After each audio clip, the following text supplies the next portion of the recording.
C10 Talk, episode 179. Arizona High Test, Mr. Jason Berland. He can tube it, he can plumb it, he can run it, he can build it. A little tube tech with Jason Berland. Here we go, guys. Well, AccuAir brought so much to the table in our industry. For them to just get up and disappear, I'm not into the politics of shit, but as far as their product goes, it's coming back.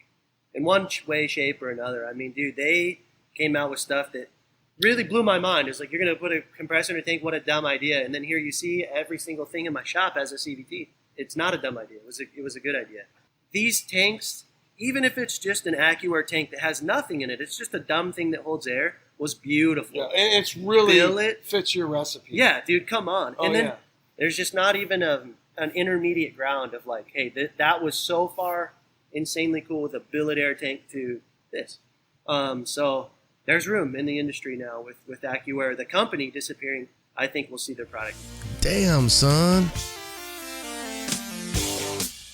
Let me tell you what Melba Toast is packing right here. I've got 411 posi track out back, 750 double pumper, Edelbrock intakes, scored over 30, 11-to-1 pop-up pistons, turbojet, 390 horsepower. We're talking some fucking muscle. What does that do? Does that blow your mind? That just happened. Welcome to C10 Talk, your C10 truck podcast. And now I have a chance to be the best, maybe the best in the world. My old man, he's a television repairman. Got the ultimate set of tools. I can fix it. I said I got 50 cents in that jukebox, and all I can hear is your mouth flapping. You hear that? Here's your host, Ronnie Wedge.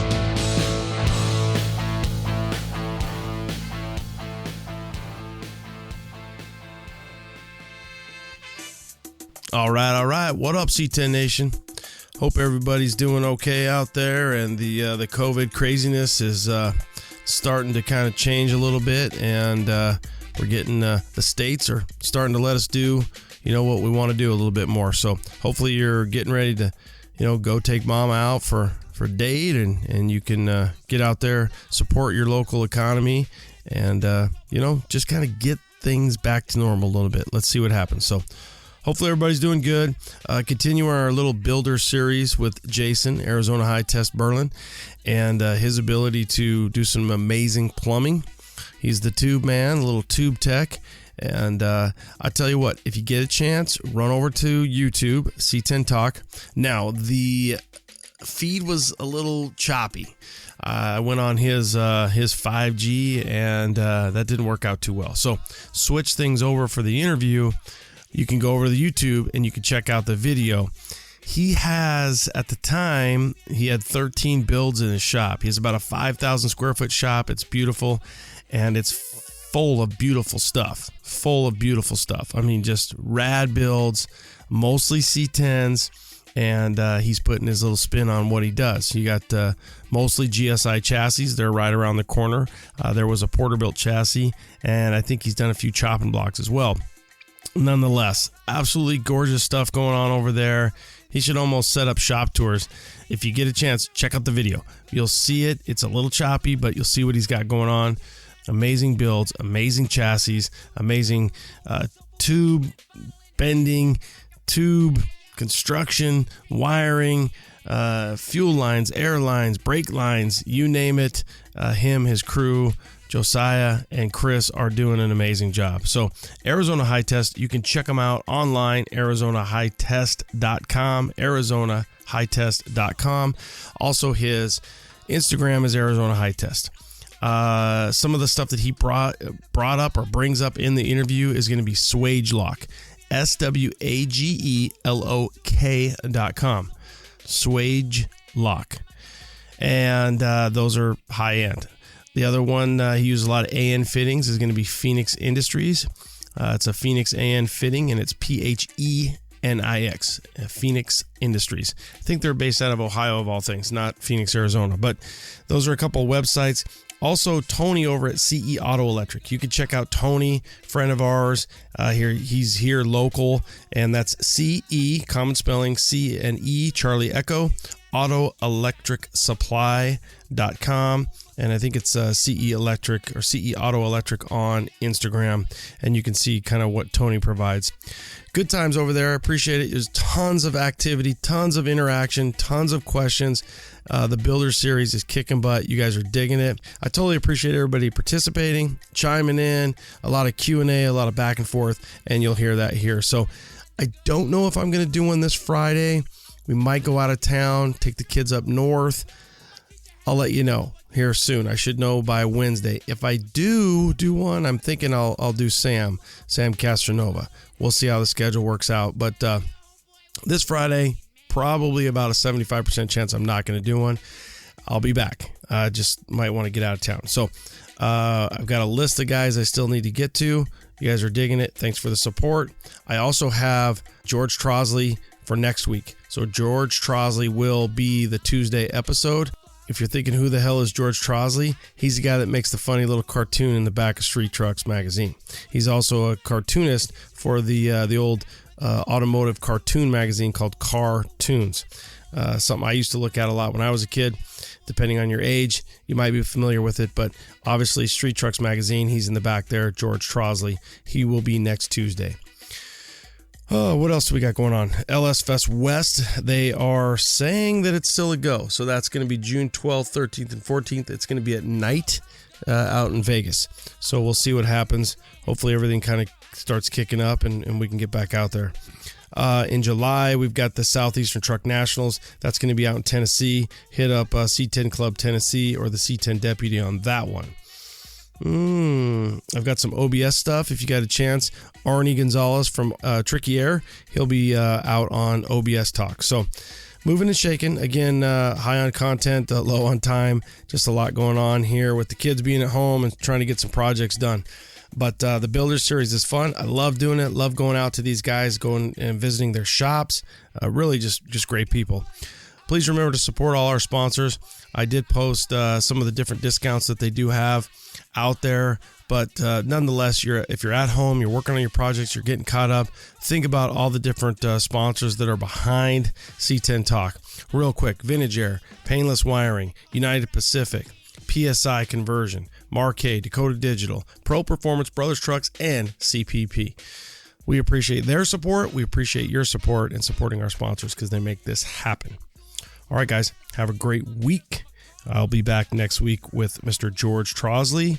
If you have any questions, you know how to get a hold of me. Ronnie at C10 Talk, Ronnie at C10 Talk. You can send a voice message as well on the home screen of c10nation.com. Speaking of that, we've got new hats on order. We ran out of a few, so those will be coming back soon. Shirts, banners, anything else you need, we probably have it in stock, especially those really cool C10 Nation. I'd rather be driving my C10 or I'd rather be driving my square body. We have those in stock. Tons of banners, stickers. You need it. We got it. All right, guys. Have a great week. Stay out of trouble. Do what you do. Be safe. Wash your hands and everything else. All right, guys. Late. We're back. Sorry. We're working on connection. C10 Sales. What up, Cougar? Snowden Instagram is running better. Thank you. Vintage. C10 C10 Fall Revival. What's up? Oh, all right. We're bringing them all back in. Let's see what you guys got. If not, I'll start asking. If you don't ask, I'll ask. You know that. White Claws and I thought I saw something lighting. about White Claw and beer bongs. Yeah. I haven't tried that one yet. Maybe tonight. So you just everything but the White Claw. You got the beer bongs down? Oh, no, I've done the White Claw. Oh, yeah. I'm not ashamed to admit it's all right. I had one that was like grapefruit or something. It was not good. What's the best static drop for a 22 to 24 setup? Well, I don't think that year. I think you go 22 to 24, you're going to be so high it's not going to matter. You're going to be able to go. I mean, look at Johnny's truck. He's running like 24s, dude. His truck looks like 4-wheel drive. Yeah. Blue Moon looks high. He's looking to go 20s. Dude, he's listening. You can't say No, I'll say it right to his face. I tell him, I'm like, sell those wheels faster than you can friggin' What up, Anderson? Where do you typically run your fuel tank vent tubing on a C10? Oh, that's a good question. Okay, that might be the good question of the day. I don't have a good spot for it. Well, where do you run it though? Well, it depends on where I do the gas door. So ideally, you want the vent tube to be close to as high, the same level as the gas filler as possible. So obviously, if you can get it higher than the gas filler, great. but in some cases you can't. I try to sneak, like if we're not doing shaved bed, stake pockets, I'll sneak it in there and just kind of hide a little, like Tanks Inc. actually makes a pretty cool little a rollover valve / filter for the vent, and I'll sneak it in there sometimes in the inner fender, just try to hide it. Yeah. No one wants to see it. It's a pain. Yeah. It really is. Gurgle, gurgle, gurgle, and I mean, a stake bed pocket's perfect, but some of these trucks are all shaving all that crap. Right. So, yeah, it just depends, yeah. Not always the same recipe on that one. Yeah. Let's see here. What tool do you use for straightening coiled headlines and hard lines, I think is what he meant. And what type of bender do you prefer? Well, he's going to get to that. Let me turn on the light because it is a little dark, and you can show him what you got here. Okay. So let me turn on a little bit of the mood lighting. And then what happened is I think the sun's going down on that thing. They'll be fine. Whoa. Too bright? No, we're good.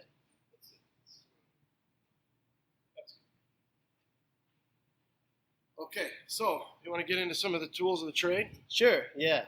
Share some secrets, sure. Yeah, Yeah, secrets. so coiled tubing is definitely something that I can't get away around it. If I could just buy it in straight rolls, then I would, now that I have a shop. But a year ago, I was in my garage, and there was no way. Every now and then, I'd have to carry a 20-foot stick of tubing. There was no place to put it. It was a nightmare just to try to cut a foot off to, bend a little line. So rolled tubing is great for the garage, dude. And even now, we use rolled tubing. So and you can see it on your supply. on the wall. Yeah. That's how it's done. So a good tubing roller. If you have the room for it, dude, a vice-mounted one just saves time. For the littler lines, like I'll just grab a little handheld jobber like this. A company, Eastwood, sells them. These are made by Quicks UK. Quicks UK? Yeah, it says it right there.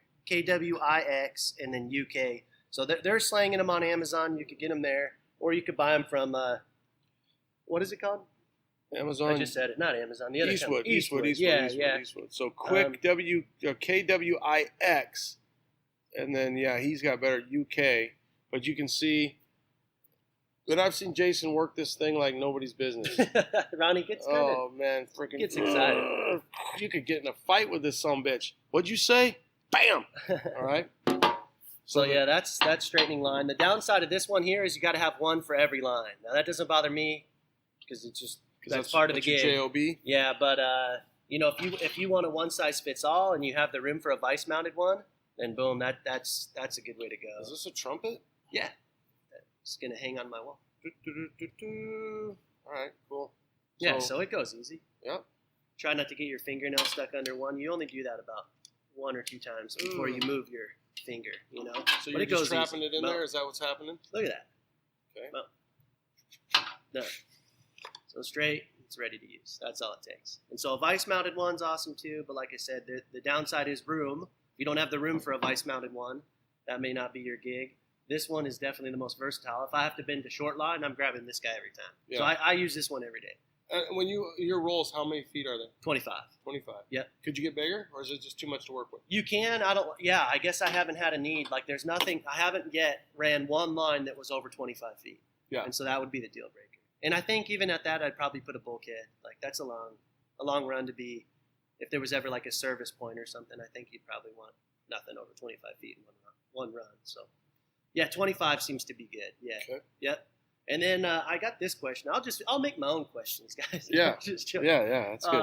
But I've got this question a lot. How much hardline does it take to do one chassis? So if we're just talking air and we're doing full-length air hardlines, you're about 75 feet, so 3 rolls. Do you use all of it? Maybe. Depends if you mess up. Yeah. But you're definitely gonna need more than 2. So now we're on to a 3rd roll, and we might burn 150 feet on a chassis. It just depends. If we don't like it, we'll throw them away and go from there. Well, would it matter depending on how decorative you get? Like Chad's truck is really...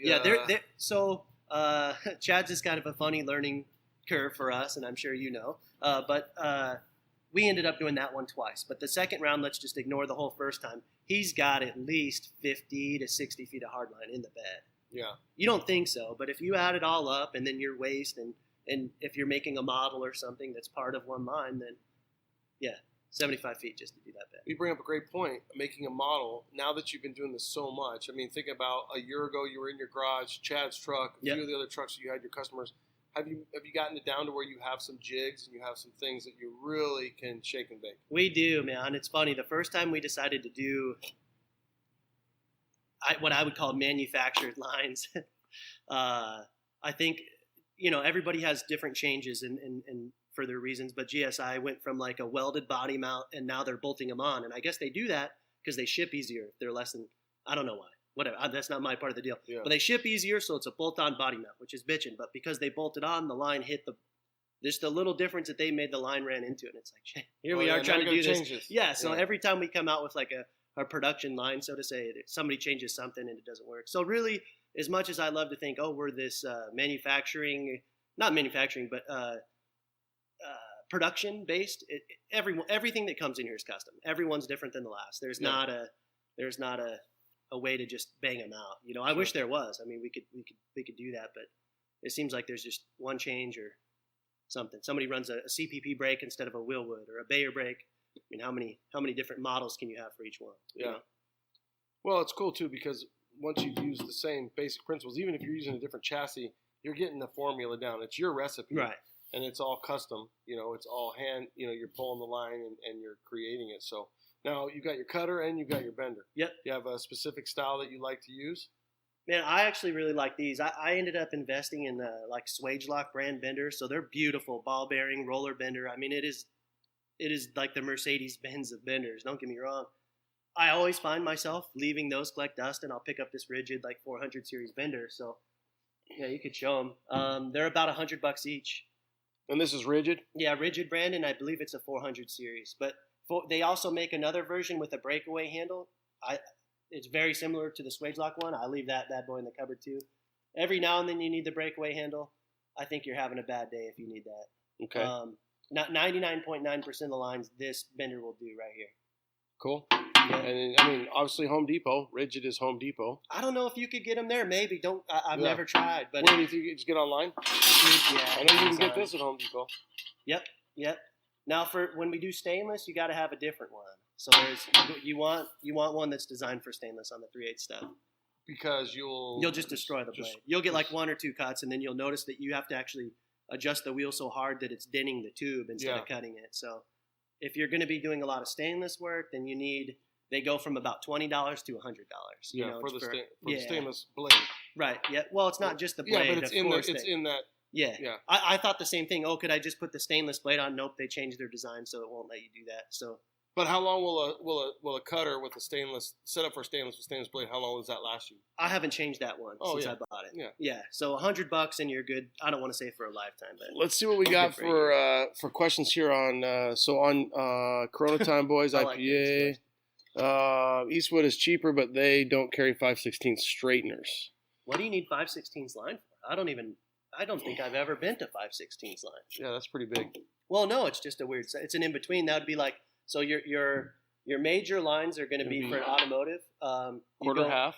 Well, if we're going to go brakes all the way up to big fuel, you'd go 3/16, quarter every now and then, like for a drum brake setup. So I don't even stock quarter. I've never even bent quarter. So I go 3/16 all the way to 3/8. That'd be for your fuel and your air, and then half for like the nasty fuel systems, like higher horsepower stuff, and then weirdos that want 1/2-inch airline, and then 5/8.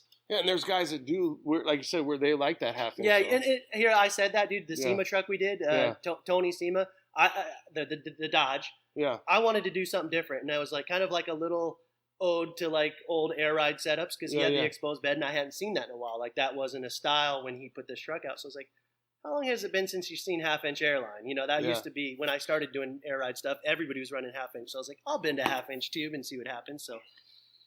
Anyhow, I remember you guys saying that too with the trial and error. It's like, guys would run 1/2-inch, but obviously for the most part, this is quarter, correct? This is 3/8. Oh, 3/8. Yeah. Okay. Yep.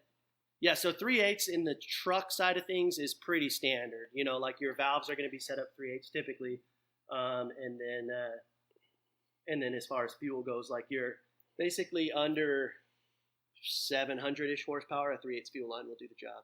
So, which is going to be 96% of the people. Yeah, right. They're under 700 horsepower. If you need more than that, then you need more fuel line. But Insta Wiener, let's check it out. Chuck C, what's up, my brother? Good people right there for sure. Back on you.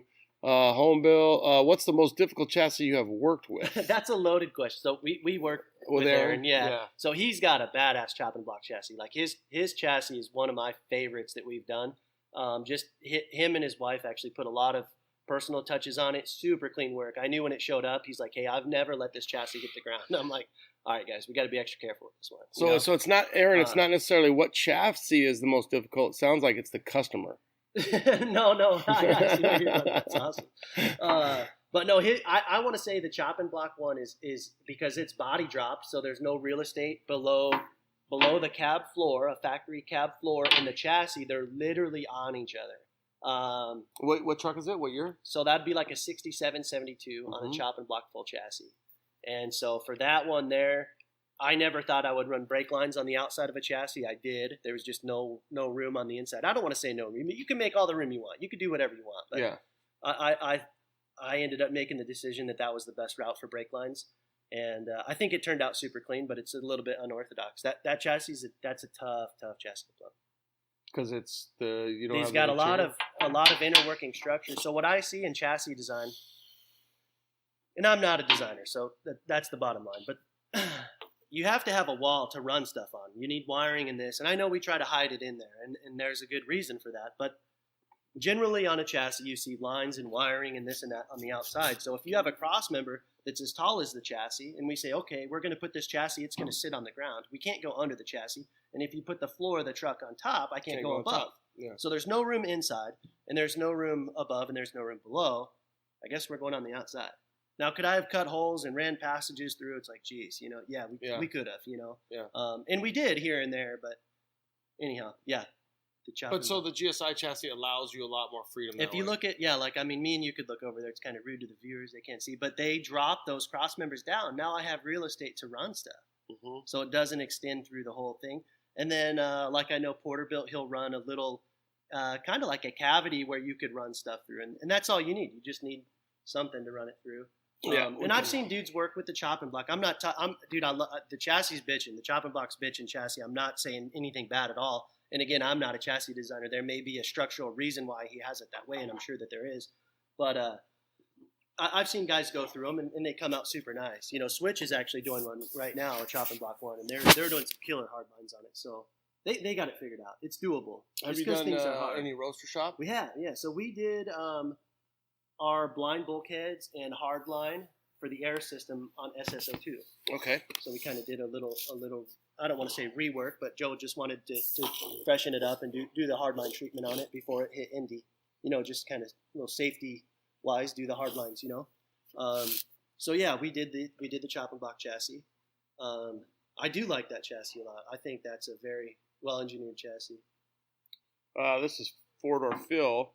Says I plumb my truck with quarter and it's too slow. I think 3/8 is perfect. So obviously airlines. Yep.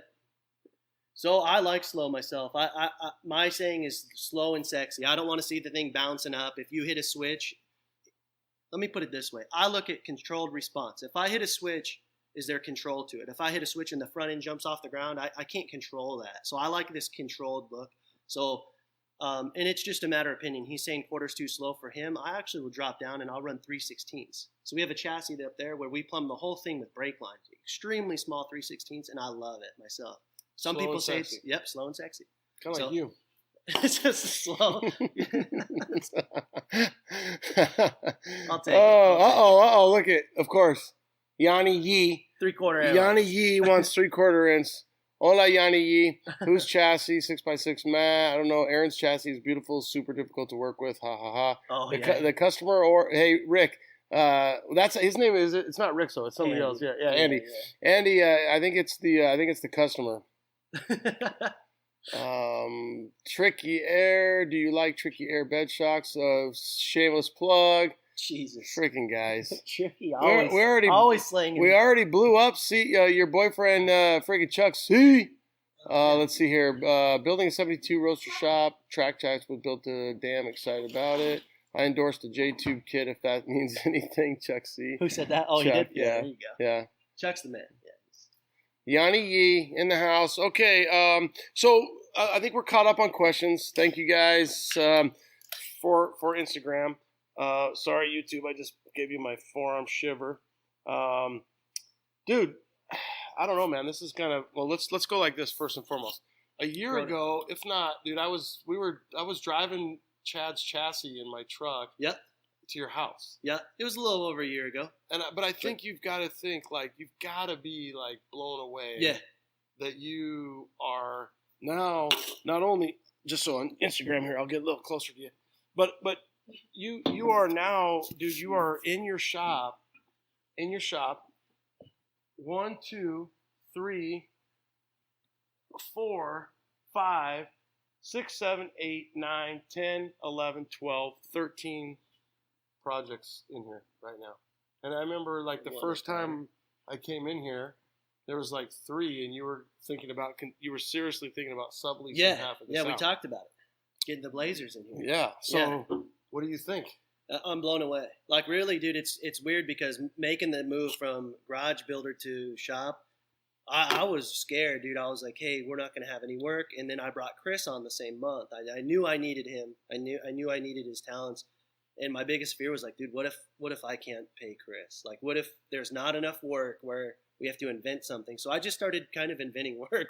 Let's build some LS motors. Let's kind of put do some this. Whipple chargers. And don't get me wrong, it's cool, man, and I love doing it. But we're not motor builders. Can we do it? I think we'll do a good job. I know we'll do a good job at it. It's taken us a while. You know what I mean? That's all there is to it. Somebody else probably could have banged that out that has the recipe down. Yeah. They could have banged it out quick. That's not our niche. I mean, we're just not a production motor building company, you know. But Ruben, you just booked STK. I love it. I just booked. Have you ever heard of this place, STK Steak? It's someplace in Vegas. I'd never heard of it. Dude. These LA guys, they're just on a whole nother level. Oh yeah. And we went out there, and it was a good time. Yeah, that's good. It's good. I'm trying to think the place that we would normally go with AccuAir. We would have. I think it was SDK. It's right there. It's not too far. Is there a hotel right there? Yeah. It's in a hotel. Yeah, that's it. Yeah, that's where I've eaten there. It's good. Yeah. So let's talk about the shop, and then we'll hit on AccuAir. Yeah, let's do it. But the shop, I mean, dude, literally, again, for the audience, working with Seth. Which you guys had a good thing going there, man. Yeah, we did. You guys were good. I know there was you might have went to another shop for a little bit. You came back. Yeah. And then now you're on your own, and it's just got to be for everybody out there. I mean, I tell guys, and I'm lucky because I got a job 23 years as a firefighter. I mean, I'm pretty well okay. But you're I'm at the time you're I'm gonna get married. Yeah. I've got because you guys weren't married yet. You guys are coming up on your year, right? Pretty quick. I should know the answer. Yeah. To that. We're over a year now. Are you? Yeah. Oh. November. That's when the wedding was. Okay. Yep. So you're over your year. Yep. So newlyweds, and it's your life's been crazy in the last year. And then the baby. Let's bring a baby and a business in the same year. And a wife, and a wife that you met right down there. Yep. And she's awesome. Yep. What up, Joy? I don't know if you're hanging out with the baby, but Little Miss High Test. And so you're here, and you've got so much work. Good work. Yeah. No, I'm very grateful and very thankful. And I'll be honest, dude, I'm really shocked. This is not what I expected at all. It's surreal, and that sounds weird to say. I'm being very sincere.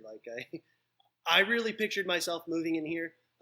We took the time and wrote a business plan, and it's okay, if we could have 3 chassis and try to get, one out a month, it's okay, that, and then it just, holy shit, dude, it really. Is there a waiting list now?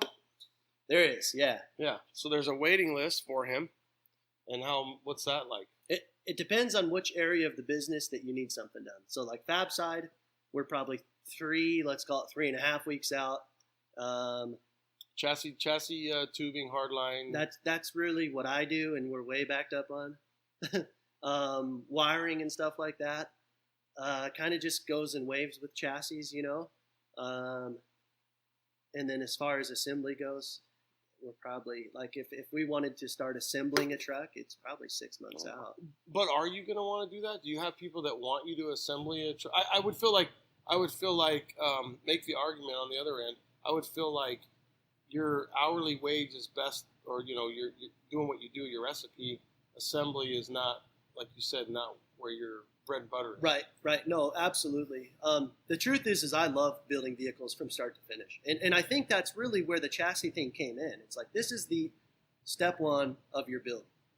Let's get the air ride dialed. Like, you could build the most badass truck and put it on a bad chassis, and you're going to hate it. This is the fundamentals. This is the inner workings of your project.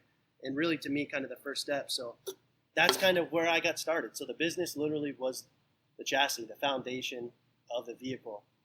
I love putting a truck together from start to finish. I guess a part of me, I do get a little bit, I don't want to say bored of the chassis. I love doing it, and I'm not complaining when I say bored, but it's like, yeah, let's turn it up. Let's throw one together. So we have 2 in the workings right now. We have a 67 step side that's at paint right now. So we did all the fab work in the firewall, fit inner fenders and all that jazz. And then it had some rust repair that we did on it, and it'll get some, Fotina back in, and then that one will leave here a running and driving truck. And then we have another 58 big window Apache truck.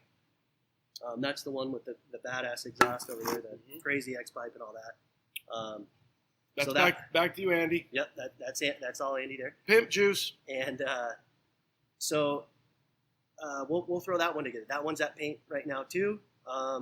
I was really hoping to get that one back today, so I'm going to have to wait and be patient again. So I said 13, and there's 2 more. Yeah. So we're up to 15 to make life easy. But here's the deal. I'm thinking that some of those full builds keeps the juices flowing. If the same guy doing the same shit all the time, you're just like, oh my God, yeah, like this is wearing me out. So for you to get a little bit more outside of the tubes and just the bending and everything else, and really when your first couple weeks here, you had Chris, but you didn't have Josiah. Right. And so I could see where you're going to end up getting, you're at 3. He's at 3 right now.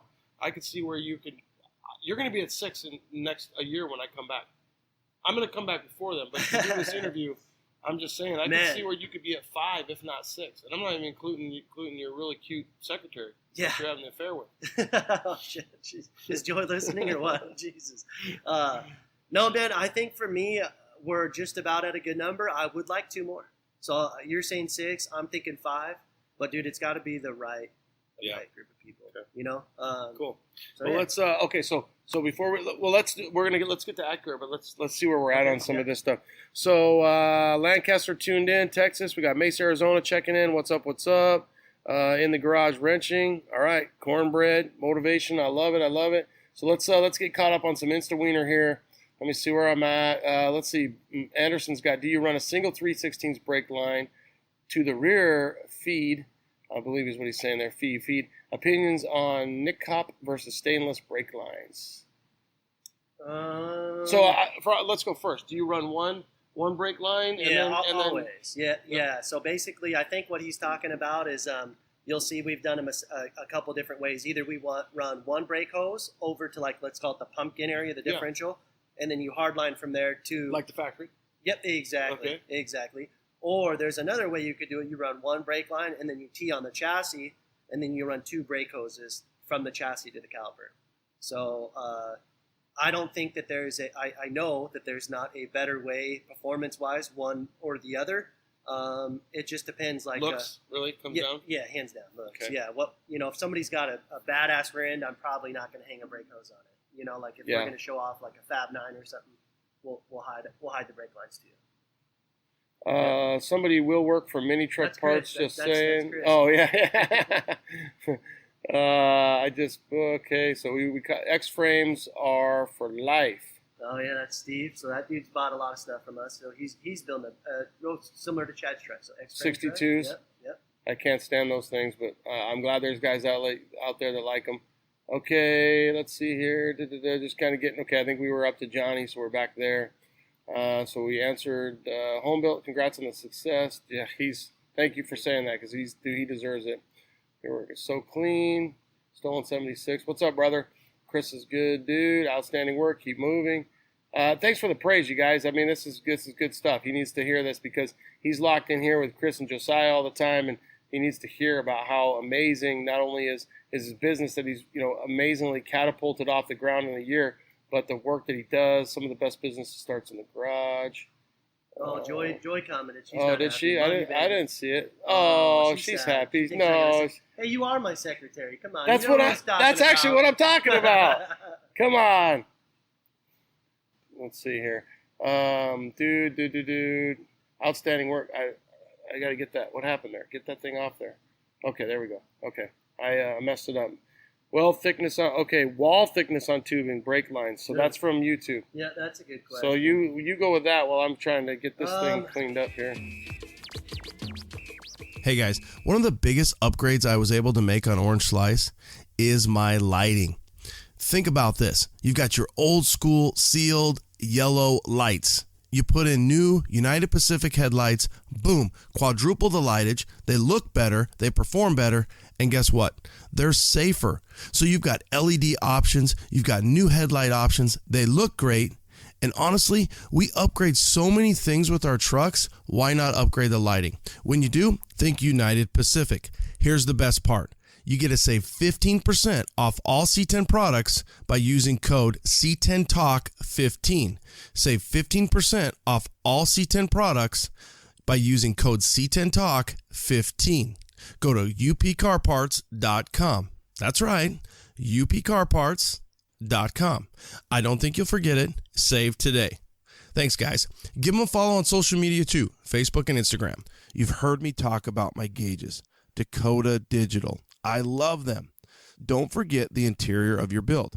Dakota Digital has the best gauges for our trucks. Whether you want a direct fit into the stock bezel or something custom. These kits are complete with sensors for any engine. The new RTX series is really incredible. I think it stands for retro, but it should stand for rad. They look just like the stock clusters, but have all the technology you'd expect from Dakota Digital. You can change the lighting colors, customize the reading in the message centers, and do it all from the mobile app. That's right, the HDX and RTX series have Bluetooth technology, so you can mess with them from your phone. Just don't do it while you're driving. I mean, literally, I can have Yellowstone. I'm looking at RPM, trip odometer, percent fuel, oil pressure, and now I have the GPS set up. I can tell you direction, elevation, and even outside temp. Damn, son, it's like a modern truck, but even better in a classic. Dakota Digital is absolutely the best in aftermarket gauges, so check them out at dakotadigital.com. dakotadigital.com, and you can follow them on Instagram and Facebook too. Brake lines, so like if we're talking a 3/16 brake line, we're going to be 028 wall. I really haven't seen anything available that's good that's not 028 wall. You have some thinner stuff. And what's crazy, man, the brake lines, and maybe I'll go too in depth, but the brake lines is the hardest and most difficult part of the buying process because there is companies like, dude, I try to buy shit on Amazon all the time. You could buy stainless hard line on Amazon and it's absolutely junk. I've even bought what they call seam tubing. So basically it's called micro weld. So it's a flat piece and they roll it and then they micro weld it. And I don't know what you use that stuff for, but you don't use it for flared applications like a brake line. Because it's just so hard? No, what happens is where that micro weld is, the composition of the material is different than the rest of it, and so as you flare it, it'll distort there. And it's cost me days and days and days using shit line. There's no better way to put it. So finding a good line online is there's no other way. I mean, not only do you destroy tools with properly annealed stainless, you destroy tools. You'll spin this beautiful line that you spin all day doing it, and you go to flare it, and it splits on you, and you just throw that sucker away. So if you need line, you need good line. You need somebody who's vetted that. You buy it from these guys. What's a roll? What's a line? What's a 3/8 line 25-foot run from you? So 3/8 25-foot is just over $100. I think 104 something or other. Okay. Yeah, and then 3/16 brake line is right underneath of it. So 1/4 inch. I don't even do quarter. I don't have. Yeah, I haven't had a use for it. It's Like for brakes, you'd use it for drum brakes. We just don't have a lot of drum brake stuff here. Okay. Some dudes like to plumb and quarter, and that's cool. I haven't. What about the half when you did it for Tony's? After 3/8, it jumps up dramatically. Sure. And truthfully, as far as being able to distribute line to people, I would feel bad doing it in 1/2 inch because I would not use a tubing roller on 1/2 inch. Like 3/8 aluminum, you saw me do it earlier. It's easy. It's a walk in the park. 3/16 stainless is easy. 3/8 stainless is manageable. 1/2 inch stainless. Kicks your ass. Yeah, no. Popeye forearms. Figure out how to buy a stick of it, a straight stick of 1/2. Once you jump up to 1/2, that's where you got to be. Cool. Yep. So one of the things too that was kind of funny is I posted up because Chad took such good pictures of Tony's truck. It's a 64 Slam 64 Tony. He's got a Dodge. Do you get a lot of a lot of guys were piping in? That's a Dodge. It's a Hemi motor. Yada yada yada. And I'm like, well, Jason, I'm interviewing Jason just because the C10 show doesn't mean that I can't interview the guy that's doing all the work. But do you get a lot of stuff that's not C10 related? I do. Is that kind of fun for you? It is fun, yeah. I'm not a big Dodge guy whatsoever, but there is definitely like a. I don't want to say. You guys don't pay attention to what I'm doing down there. I'm not even going to play into that one. My wife's watching. And your secretary. See what I did there? Yeah. Yeah. No, dude. That's for later if you want. Tony's Dodge was super cool, and it has brought a lot of new customers to us that are very heavily Dodge people. They saw the plumbing and stuff on it, and that's what brought them in, to with interest to the shop. But the Dodge thing for me, there's always a learning curve, and I guess it's fun for me. Like I've never stared at a 6.4 Hemi. I have no idea what the fuel system is, so I got to do research. I plumbed his fuel system. Yeah. I gotta figure out what's going to make this run properly and this and that. So is it fun? Yeah, challenging. I love it, man, and that's what keeps me on my toes. And even with the GM motors now, they're going to like what they call a PWM pulse width modulated fuel system, and so there's different components to that. And I feel like it's just an ever changing thing, and you gotta be hit, man. Like this is trendy stuff, and if you're out of date and you're not up on the current cool stuff, then you're out. You're out. Yeah. So what's your training? YouTube. No. Dude, I just read. Yeah, I'll read forums. Is really I just Penthouse? Google. Yeah, Penthouse. No, I I'm saying, do. Like going back, like how did you get into this? I'm sorry. I thought you've been on current event stuff. No. How did I get into it? Yeah, I mean, I know you said I know you built your truck a long time ago. Yep. You and your dad and all this stuff. But tell them like what your training is, how you got into automotive and being so detailed on everything. What your background is. Man, I'm not sure where the detail stuff came from. I think I've always been that way since I was a kid. I was like always very particular about things. The air ride stuff, and I feel like the semi-truck world definitely came and went in my life at different times. So I was like a heavy-duty mechanic for, 5-6 years. So working on big tractor trailer stuff. Where? Like Red Mountain Machinery? Cat? No, just here locally. Yeah? Yeah, and... but getting into that, I had already built 2 air ride vehicles, and so you just start looking at things differently. You look at systems, like okay, there's an air ride system on a truck, and so you look at the components and components that are integrated into that system versus what you did on your truck. Basically, on my air ride truck, I was just following what I read and what other people did. And what's interesting, going back, I never thought hopping the thing off the ground was cool. But everybody was 1/2 inch valves, so guess what I did? I better run 1/2 inch valves. And then I put them on, and just like everybody else, I put reducers in them so it'd slow it down. It's like, why are we running 1/2 inch valves? Reducers. Yeah, but everybody did. So, like I said, then getting into the industrial side of it, you start playing, you'll see 1/4 inch airline, you'll see 1/8 inch airline, you'll see 5/16 airline, you'll see all this crazy stuff. And you're like, well, what does it do differently? Hey, real quick, I just see. Could you talk about your boss, your old boss, and what a dick he is? He is a dick. Boxers are Because I think he's on right now. He is. Yeah, I see him. Oh, he son said, of a bitch. He said boxers or briefs? Yeah. Maybe nothing. Yeah. So Seth just got in, so we're gonna have some fun with old Seth roll. Switch suspension. Jason worked there. What'd you do? Worked there for about 4 years, maybe? I want to say it might have been 5. Yeah, going on 5. Yeah, Cool. Yeah, it was cool, man. Yeah. That was a crazy journey too, because when I started working for him, we really didn't have like a install side. You know, it was like I just came there and he's like, well, I got this little, I think it was a 68. He's like, if you want to come, like, kind of put this thing together, you know, we can work on my truck a little bit. And I'm like, I ain't got nothing better to do. Yeah. I just left my job at the industrial side of things. So I'm like, yeah. Where was that at? Just a local company here. Yeah. It was actually, truthfully, it was with a ex and family. Yeah. Yeah. Okay. Yeah. I think I remember that ex and family. Yeah. So a local kid, really. I mean, you grew up like in my neighborhood, like where I live now. Yeah. I'm trying to get him back. Yeah. Trying to get him back in that neighborhood of things. So really, boxers or briefs? Boxer briefs, dude. Yeah. And I don't know if it's a good thing. Like, I think I went to that change young. Yeah. We should get in depth on this. But now it's like, why?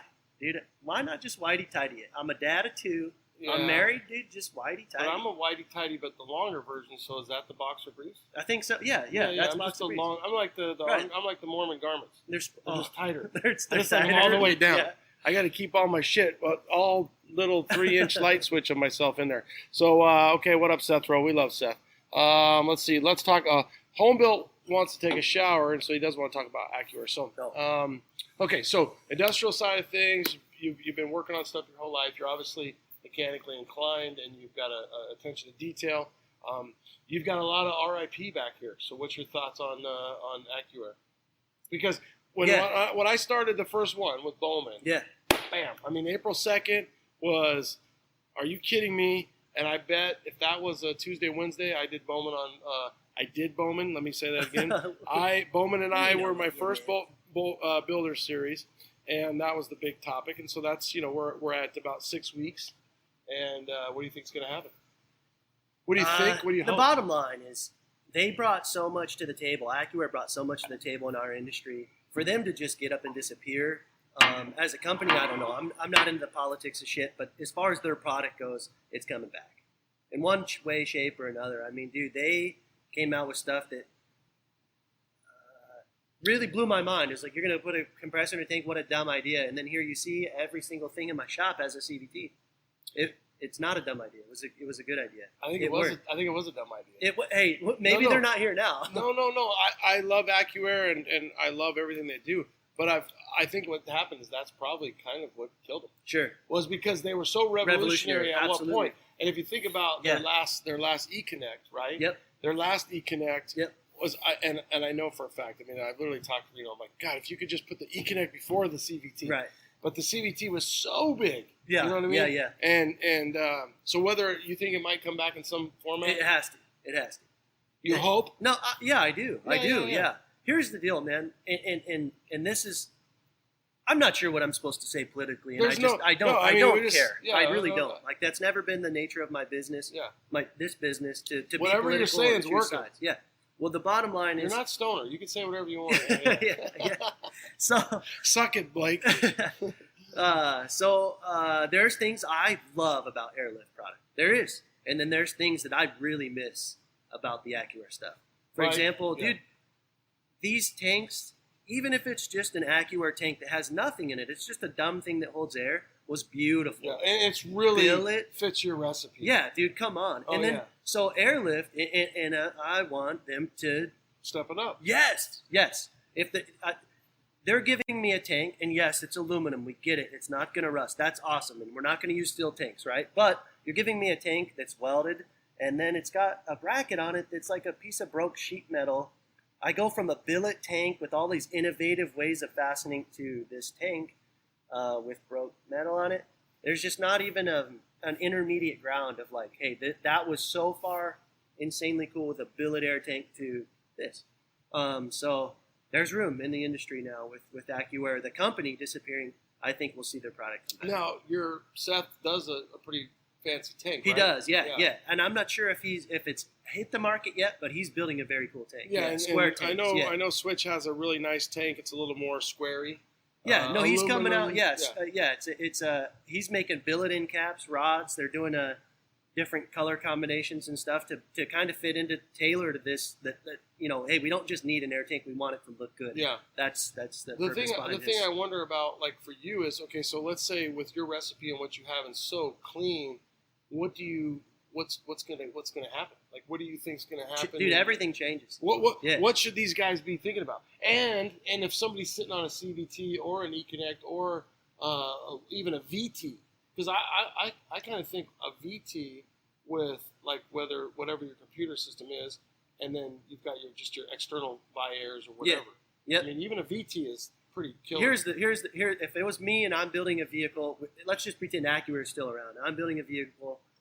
I'm probably going to run external Viairs, and I'm going to run what would they call, not a CVT, a VT. Oh, yeah. Bulletproof. So, yeah. Dude, bulletproof setup. Yeah. Yeah, because you can still get in there if there's a valve issue. Right. Because that's the big thing right now. Everybody's worried about warranty, troubleshooting with that compressor inside. Yeah. Where now it's there's a lot going on. Give me the V, give me the T, give me the compressors, and let's e-connect it up.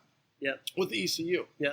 Yeah. But, dude, there's a lot of safety features that I love about the Airlift stuff, and kind of going back to the industrial application side of things, I feel like they incorporated a lot of that into their system that we never saw from AccuAir, and I feel like they were on the verge of incorporating these. And then, would you like to see somebody else buy their stuff? Like I don't know, dude. I honestly, it kind of breaks my heart that they went away. I don't know if I'm ready to admit it. Like, here's the bottom line, dude. I'm selling Airlift products. So everybody sell your AccuAir, go buy Airlift, buy it from me. No, I'm not saying that. I really do. The Airlift or AccuAir had a huge play in the market, and their product was badass. Like it was unreal, man. But the bottom line is, right now it's not available, and so I can't just shut my doors and wait for them to come back. And all that being said, even if that was my MO, there's things that I do love about Airlift. What do you like about Airlift?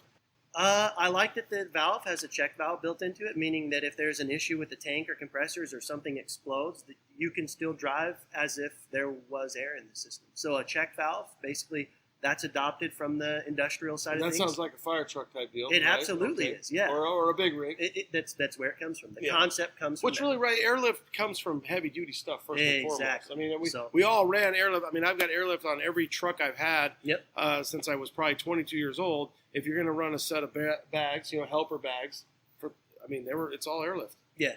Yeah. So they've got a check valve. Yep. So what else do you like?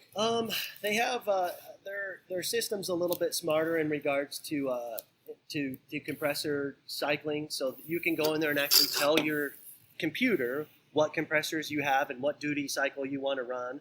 And then, in these trucks, we're typically running a big alternator. It's not a huge deal for us, but like in a car where you have a little alternator and those two pumps kick on, it could be a big deal. So I think they have a lot of integration like that, where it's just a little bit smarter in that result.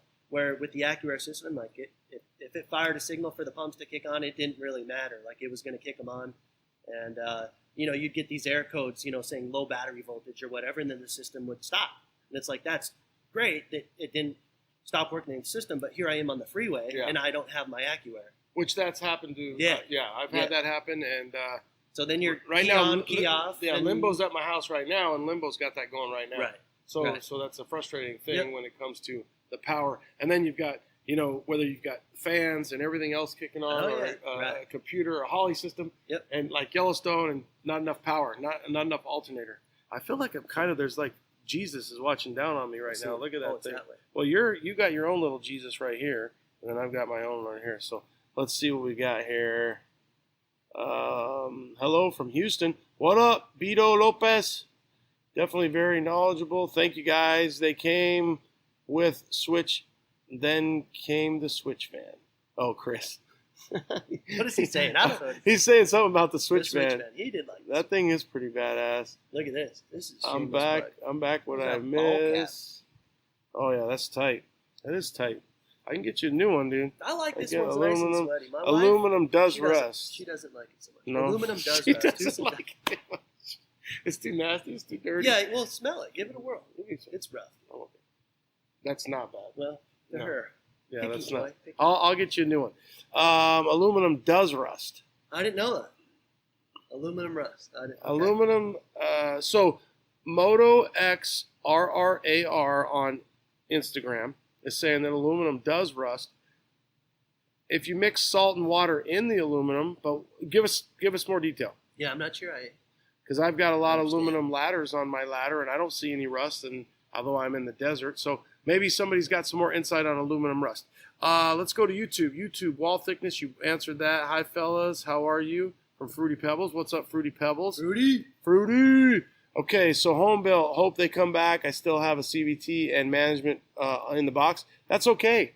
I'm guessing. Here's my guess. And God damn it, I'm getting political. But the CVT, there's no warranty. I think you're done as far as that goes. And I don't think we'll see the name AccuAir. Maybe, I don't know. Yeah, I was thinking next level. Yeah. I might patent that. Jim Burns 71, best question last week. Won a T-shirt. Nice. What's your thoughts on the flow tank? I love it, man. It's badass. Yeah. I wasn't thinking about it. Yeah, I know. And I meant to bring it up, and you interrupted. No, you didn't. No, I love it, dude. He makes a killer tank. That is a billet air tank. There you go. You want a billet air tank? You miss your AccuAir tank? Go to Flow. Like that thing's badass. Yeah. And then back it up with what? With the air ride or? Yeah. Well, I mean, so wow, this is gonna get weird. But here's what I figured, right? So because I just right grabbed now, your ding ding or what? No. So if you want to run air ride right now with AccuAir being gone, in this day and age, you want auto leveling. The only way that I can find to buy auto leveling that I know of is Airlift, the auto leveling version, right? You have to go Airlift. Okay. What, Ride Tech doesn't auto level. Oh, I'm sorry, Ride Tech. Yeah. You are in the game. There is Ride Tech. Yeah, because they have their absolutely. Little system. And it is. We just did a kit for a guy that's running it, and I actually do dig it. I don't like certain things about it, although I'm a picky guy. Anyhow.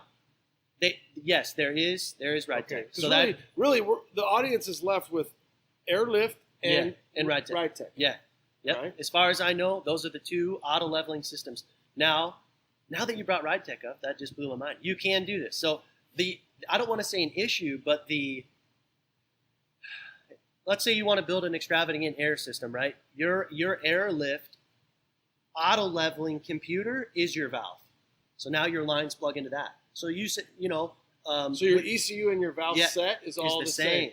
So Airlift. Yes. So if you were like, oh man, I want to go run this billet air valve or something, or do a crazy hardline display, you can't run an external valve and have auto leveling with Airlift. Now I guess you can with Ride Tech. Ride Tech. Boom. There you go. Now I don't think that Ride Tech will break their kit apart, and I could be wrong, but I'm pretty sure you have to buy a kit from them, meaning you're getting their valve, you're getting their auto leveling.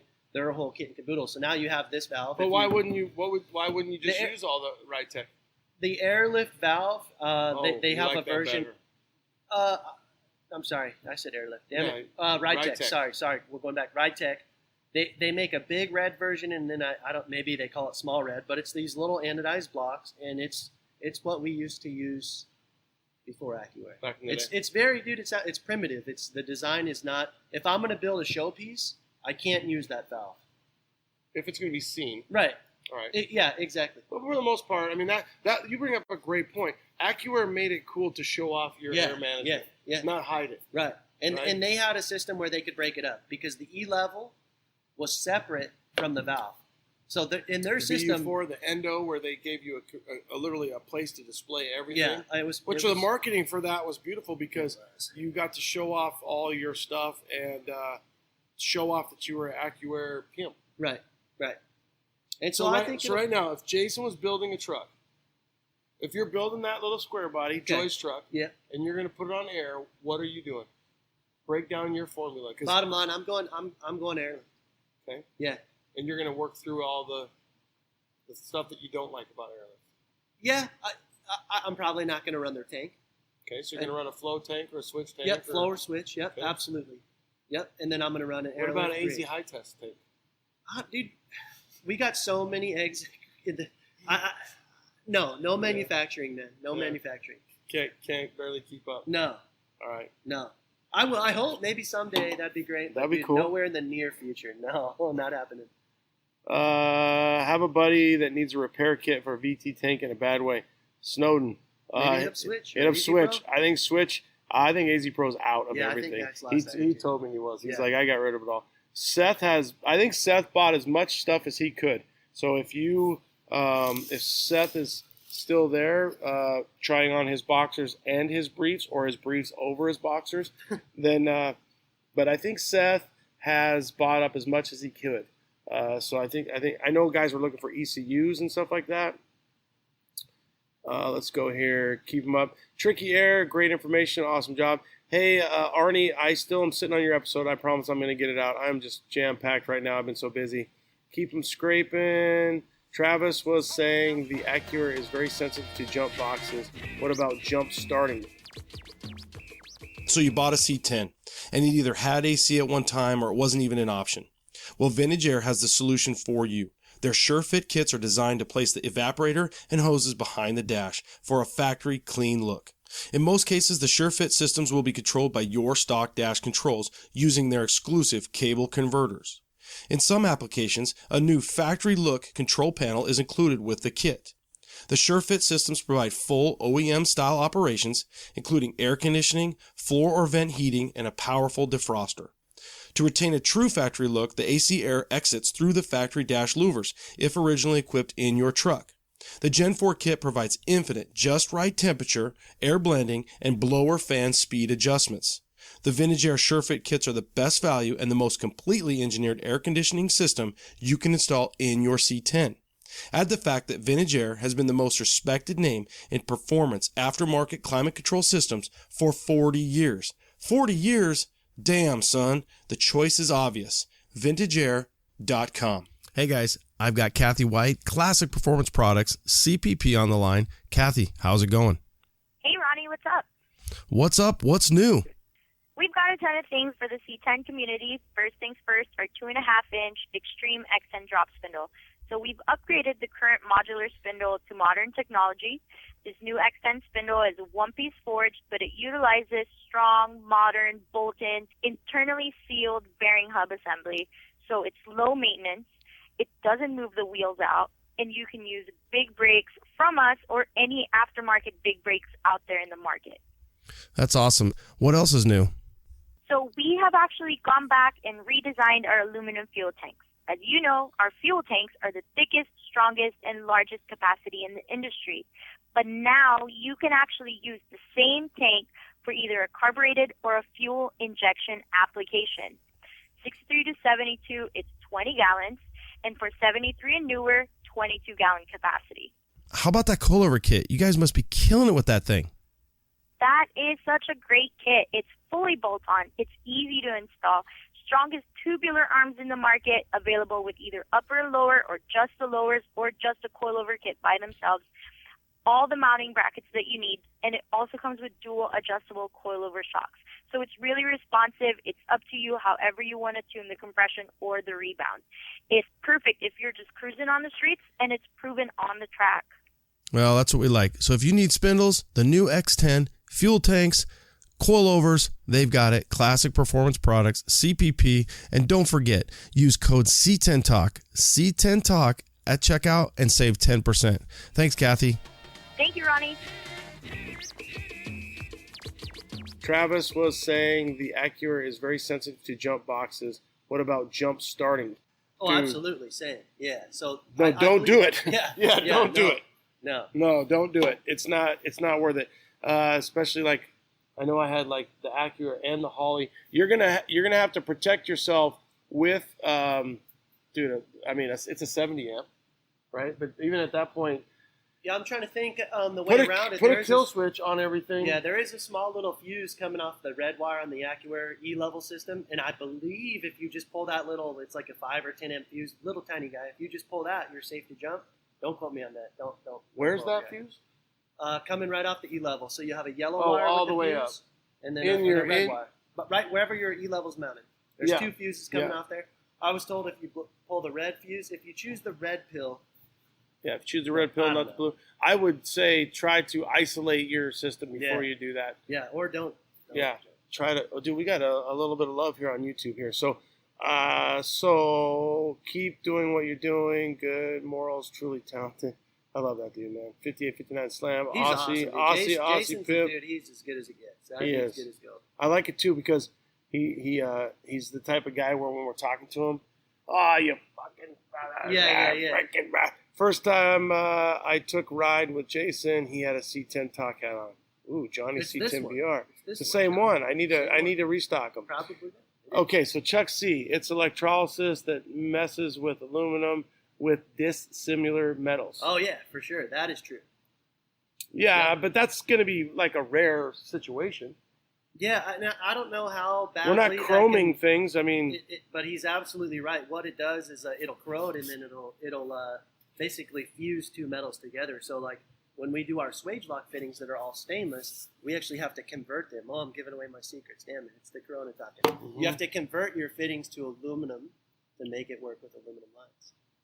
You're converting when you're doing like a female to male, you're converting it to aluminum. Mm-hmm. So because stainless and aluminum aren't friends. Yeah, exactly. Yeah. Well, one's soft, one's hard. Yep. Well, it's dissimilar metals. Exactly what he was saying, and it will corrode.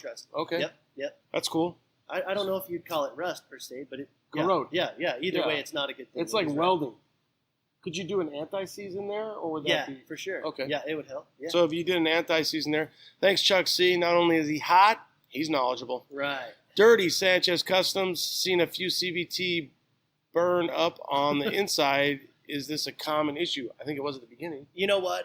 I know what he's talking about, and I haven't seen it myself, but I've heard some horror stories. I don't want to say it's common. Let me answer the question this way. No, it's not common. So we've I don't know, in the last year probably installed 25, 35, somewhere in there, CVTs, and I haven't had one burn up. Yeah. Well, and maybe out of now they could have. I mean, how many hours have they been seeing? Well, that's true. That's the big thing is the CVT. Let's go back to SEMA 2017. They roll it out. Well, the key is how many hours do those CVTs have under them at this point? You know what I mean? You're right. Hands down, you're right. Yeah. I wouldn't say it's common. But yeah, I have heard of that happening. What's Grinder saying? Level ride? Oh boy. Okay, so he's bringing up level ride. I guess we do address that. So level ride, I don't know anything about it. Yeah, other than mini truck madness. I think, from what I've been told, is that it is a. Okay, here he goes. It's pressure only. It's pressure only, or pressure and level. Okay, so Bluetooth. Just like airlift. Can use any valve block. It's a great system going on my car. Okay, well there you go. This is coming from Grinder TV. I think Grinder's probably selling the shit. To be honest with you. I know. Yeah. Or he sprints. The dude's an Aussie, so it's got to be good stuff. Level ride. Cool. I forgot about that. And is it around a long time? I have no idea. I've never touched it. I've never seen it in person. I can't say. Well, I like Grinder, and if he likes it, then I like it. Yep, there you go. Let me get some YouTube stuff. He's saying airlift. Tom Parkinson is saying Who's Tom Parkinson? I don't know, but I hope he doesn't have Parkinson's. That's Tommy P. I hope he doesn't have Parkinson's. Oh, that is Tommy? That's Tommy P, yeah. I didn't What's know. up, Tom? I didn't know that was Tom's last name. Tommy P, what's your thoughts on the level ride kit? Oh, there you go. He's talking about it too. Yeah, there you go. All right, Tommy Ironically, P, he's ahead of schedule. What's the best budget air ride? Gotta be airlift. Budget. If that is such a thing anymore. I really maybe level ride. Maybe. See, with who the knows? shipping Yeah. to the States. Can you get it here in the States? Will Trump let it in? I don't know. Okay, how about this? Who's a level ride dealer? Boom. Grinder. Where are you getting your secret stash from? AccuAir were brilliant at marketing. Yes, they were. They did a good job. Sammy C says AccuAir. Tommy? Who is a level ride? Where do you buy level ride? Where do you buy it? Do you buy it at AZ High Test? No mass at Switch. Everyone is looking for those parts. Oh, they're out too. So on InstaWiener, Tommy P, the Inside Scoop, is saying they're out of AccuAir as well. So they went through that stuff quick. Those service kits are gone everywhere. So if you got AccuAir, you got what you got. Yeah, or I think Horn Blasters have them. And they got a deal going today. I think they're only, $10,000 for the service kit. Have you seen this? Oh, they're doing that just because they know it's the only one left. Yeah, and it's kind of like smart on their end, but come on, man. The prices are unreal. Like, it's comical. Google AccuAir parts, and it's like these dudes come up. It's unreal. Yeah, Anyhow, you could just sell it and buy everything else. Or, you know what you do? If they're that desirable, home built, If everybody wants them, just sell your system. Right. Sell your system for $10,000 and buy 3 airlift systems. I have had a few customers because their bottom line is like, hey, I want a truck that comes with some sort of warranty. Like they're putting a new motor, they're on a new chassis, they want a new suspension, and they're like, hey, I'm ditching my AccuAir, we're going to switch over, and it's like, I can't disagree with you. I'll hook you up. I know a guy. I know a guy. The bottom line is I can't disagree. And although I thought AccuAir was a great product, there is no. Lowrider Depot is what Tommy P is saying. If you need some level ride, and I believe Lowrider Depot is also the guy that posted Reno's number. So maybe they worked out a deal because Lowrider Depot, I don't believe, was very friendly or very happy about what happened with AccuAir. So Snowden kissed him. I'll hit him up. AVS thought they had some coming in, but haven't heard yet. So yeah, AVS, they might have it too. Lowrider Depot, Slam Specialties, is doing AccuAir repair service. Oh, wow. Yeah. Crazy. We were wondering if Slam Specialties might buy all of their stuff. Yeah. That would be cool. I think somebody will. It's just we're not to that point yet. Yeah. It's coming back. Okay, so Tricky, what about level ride air suspension? Yep. I think we hit that My bad. I guess I missed that one, and I apologize, guys. Always cut the green wire. Calm down, MacGyver. Act a foo. What up? Copper and aluminum create electrolysis. All right. Sounds like it literally does sound like a chroming situation. Corrosion. Rick's towing. Yeah, we're behind, right? So yeah. These guys are keeping up to us because they can read all the GSI Derek, GSI high test. Boy, that's political. No, is that Garcia? Oh, Garcia high test. Hey, Garcia Derek. Yeah, we're just changing all your guys' names to, French. You guys are all French. Okay, we're trying to get caught up over here on the YouTubes here. YouTube, we're trying to get caught up on Instagram. Just cracked open a White Claw. Life is good. I like Chris's response. Hey, beautiful, Chris. This guy was asking about budget air ride and ball valves. Yeah, call Street Machinery, Boris. Yeah. Because that's his deal. Dude, he does the paddle valves, and that's cool, but the ball valve is ball valve. Yeah. I think paddle valve is the way to go, dude. I mean, that's what I had in Yellowstone at the beginning. It worked just fine. Yeah. It worked just fine. And the one thing that AccuAir figured out, too, is when you can't hear your compressor, you think something's wrong. Yep. But, I mean, I'm sure a generation will finally figure that out. You'll be like, oh, it's okay. I can read that I have air. But that was the nice thing about having a gauge. I could see how much air I had. I could see how much air I was distributing to I'm into that. bags. I'm a gauge guy. Yeah, I do. I do like that. If you're a control guy and like literally you've got control issues and you're anal and I've got no room to talk, you can control it all with a paddle valve or a ball valve or whatever. So let's see what Tommy. Lowrider Depot. Okay, thanks, Tommy. I'll send you your shirt in the mail. Level Ride in Henderson, Nevada. Well, maybe. Oh, I thought he was an Aussie. Maybe. Okay, he's from Henderson. I don't know. Oh, well, I think he. Urban Legend. Are you saying he's based out of Henderson? Because that's nice. They're just right up the road. Yeah. That's practically Arizona. I never drank that seltzer stuff. Johnny. Must be Arizona thing. It's coming to Texas, Johnny. Garcia Derek. It's a lifestyle. I feel like an idiot. I bought an ECU from Horn Blasters for $600. Only one I could find. They must have been having a good sale that day. Steve, sorry, buddy. Jason needs to get rid of that COVID beer and get a claw. Dude, these COVIDs are going down good. Oh, yeah. They're freaking... Dude, those claws. Maybe we lost it. It might have been the hour mark. Oh, shit. Yeah, we'll come back to them. It's okay. We had an hour mark. Switch Suspension has them toggle switches that work flawlessly and sexy as hell. Oh, that's our first one. We're going live again. Okay, YouTubes, let's get caught up. We just kicked everybody off InstaWiener, and we're coming back. We're at 8 o'clock, so honestly, we're close to that 2-hour mark. Now, I'm running low here, so let me plug in, even though, where'd I go here? Where'd I go? Plug in. I don't know what the phone's at, but I'll plug in there. Get some juice going. All right, we're back. Okay, I love it when people say they wanna chime in. So let's see if this guy's really ready for it. Let's see. What does it mean? Well, it's gonna split screen, but a lot of times people don't realize it. No, he's there changing or showering. Yeah. We had a guy who went topless. He stayed on. I sent him a shirt. Yeah. What's up, Austin? Austin, what's up? Is he giving us the bird? I think so. Oh, he's no, just that's like, not a bird. He's waving. What's up, dude? You got any question? No, not really. Did you know that I was going to chime in? You're like, he's just accepted us. Yeah, I didn't think you were going to. I always wondered how that happened. How do you do that? Where I'll show you. We'll get somebody else. Where are you out of, Austin? Where do you live? In Washington. Washington State. That's the birthplace of COVID, dude. How are you doing up there? You guys safe? Good. Hey, put that camera down on you. We want to see you, man.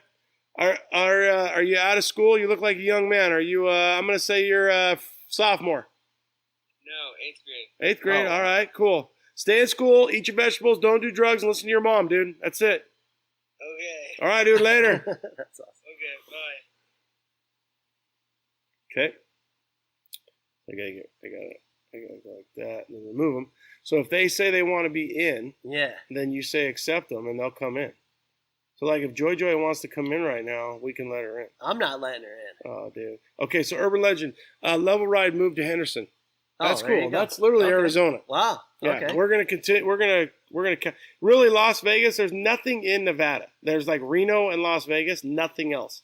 So we're counting that as Arizona. Maybe I should go up there and see those boys. Let's see. He looks high as LOL. I don't know who. Maybe you or me. Tricky Air joined Digital C10. Oh, what kind of process do you have there, Stickle? Oh, I love me some Stickle. Okay, cool. Let's see what we got. See, this is the kid that we brought in. Yeah. So I think what happens is a lot of times what up, Digital C10? What's up, man? What up, Jeremy? A lot of times if guys don't realize it, they'll say, hey, and if you accept them, then they'll come in as a split screen. They just don't And he didn't even have an option. Well, no, he might have. He just didn't realize that he did it. Yeah. So, Tommy, we got 17 on the YouTubes, and we lost a few, and that's okay. That's what happens. So what happens if you do that is it'll tell everybody that we're still live. So it'll let you go for an hour, but then all of a sudden it'll just time out an hour. Oh, but if you keep going live, then it tells everybody, hey, I got you. High Test is live or whatever. Yeah. Johnny G in the house. Okay, so so if we don't have any questions right now, we've got. I think we hit everything. I really wanted to hit Acura with you. Yeah. I wanted to hit. So your products that you sell, let's talk a little bit about your fitting thing. Okay. That you and I were talking about. Do you have any of those things to kind of show them? Yeah.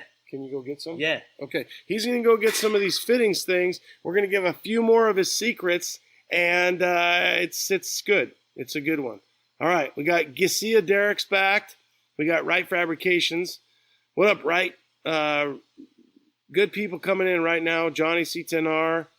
So the feed on YouTube looks like it's still holding tight, and Instagram's holding tight as well.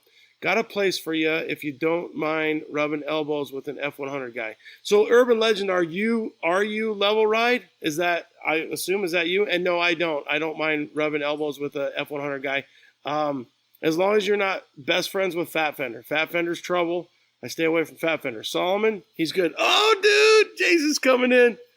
This is going to be sweet, dude. All right. Dude, it's got to be, 1 a.m. in Jay's World?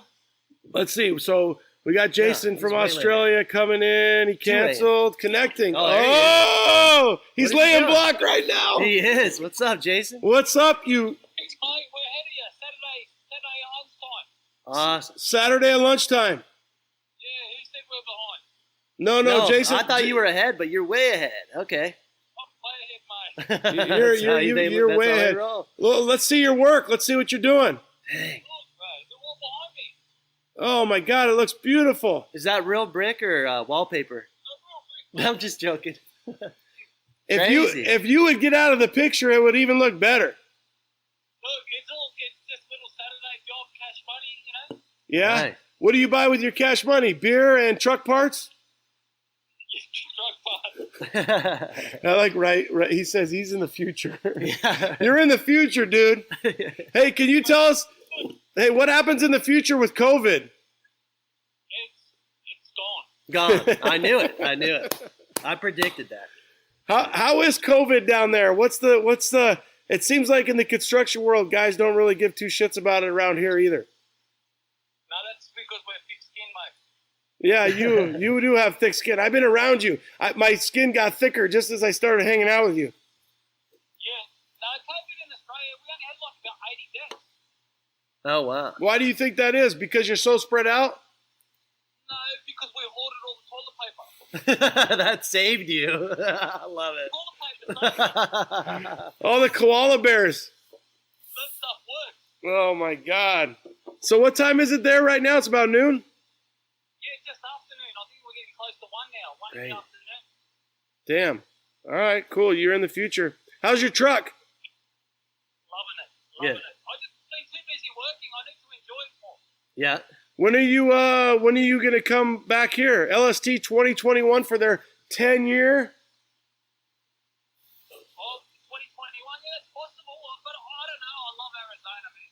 I know. We'll come up here and we'll go out to the Texas again. Is that going to happen, Dino's this year with the COVID? I think yeah, so. It's on the schedule. Whether if they'll allow it, it's on the schedule. Yeah, I mean all the way to November. If we don't have everything cleaned up by November, we're in big trouble.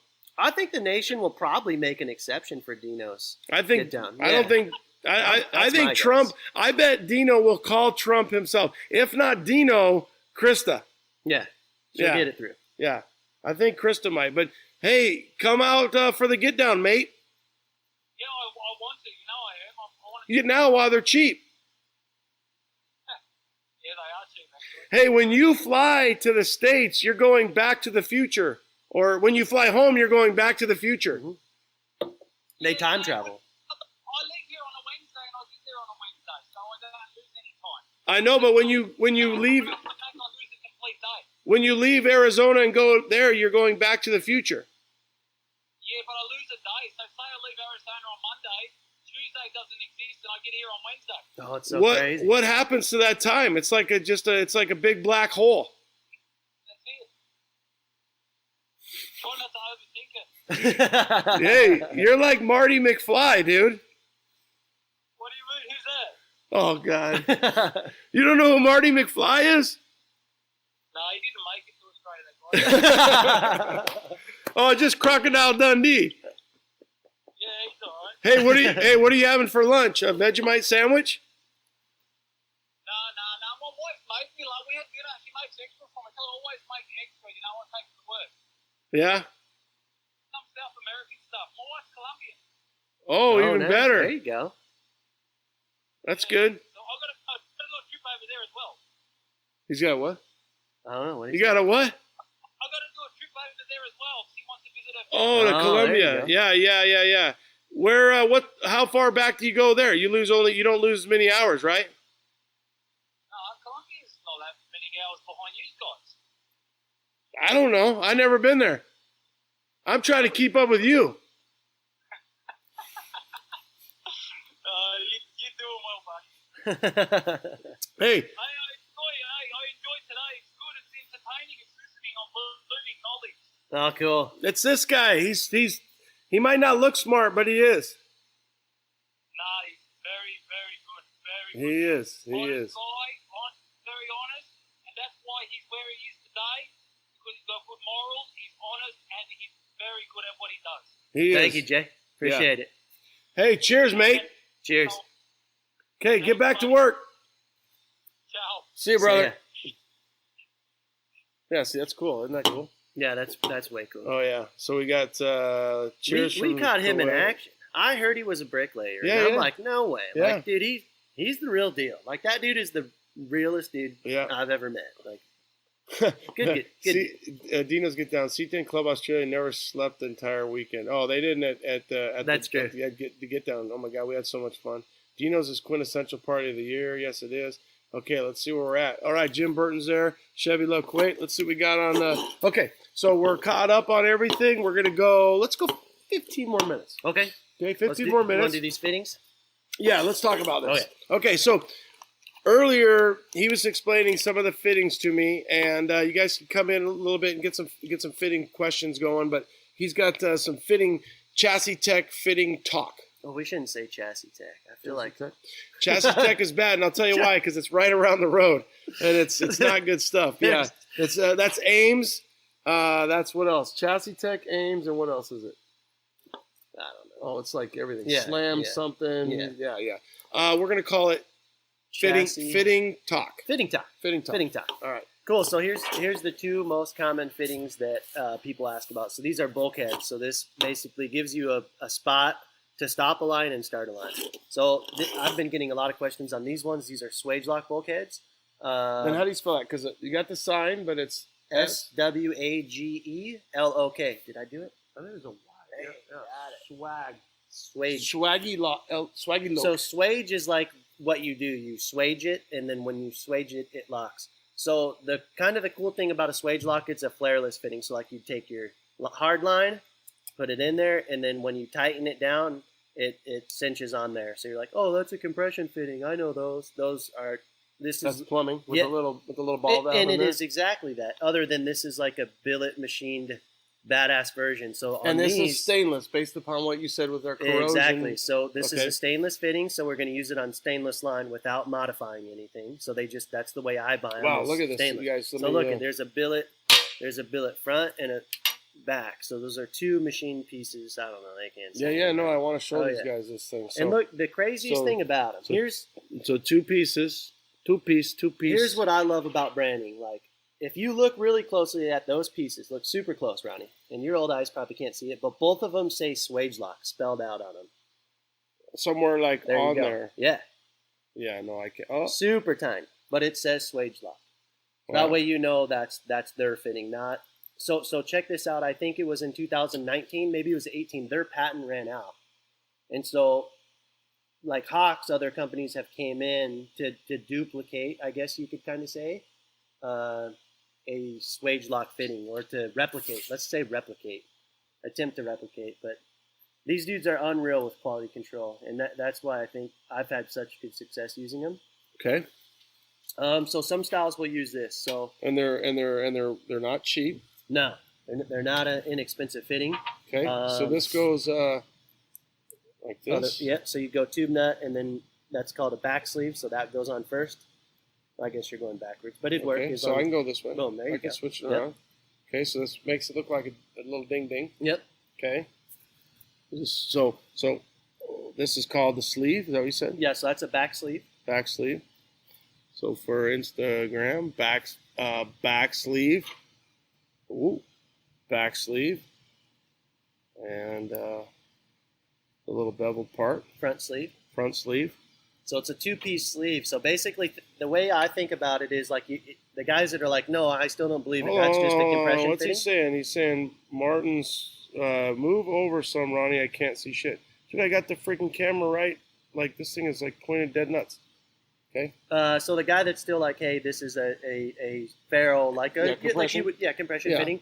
So think about this. The back sleeve is not only a seal, but it acts like a washer. He wants to see you too. Okay. Oh, I don't blame him. Maybe. I don't blame him. I don't know what he wants to see. I don't know. But anyhow, yeah, so the back piece, think about like if you're tightening a bolt, you need a washer on there. That way the head of the bolt doesn't catch and crumple disform. And, So that keeps the form perfect. So that back sleeve does. It protects this guy. That's the magic that is Swagelok. Ooh. Yep. Okay. So it's a flareless fitting. So if somebody's like, hey, I only have one airline to do, I'm like, well, you could spend a lot more money on this fitting compared to an AN fitting. However, you don't need to buy a flaring tool. So really So this is a no-brainer. If you had one. Now let's say you had 20 fittings to do, then we move to an AN. Okay, hold on. I don't even want to say it's a price thing. I guess it's a preference thing. I know, but so how much does it cost? So price is substantial. So like that one, there's about $30 for that one fitting, about $30. Swagelok. And this is $30. Roughly. But dude, I feel like that is like worth when you feel it in your hands and you feel this is Teflon coating. This is a real deal here, you guys. I mean, this is like aerospace type stuff. Yeah.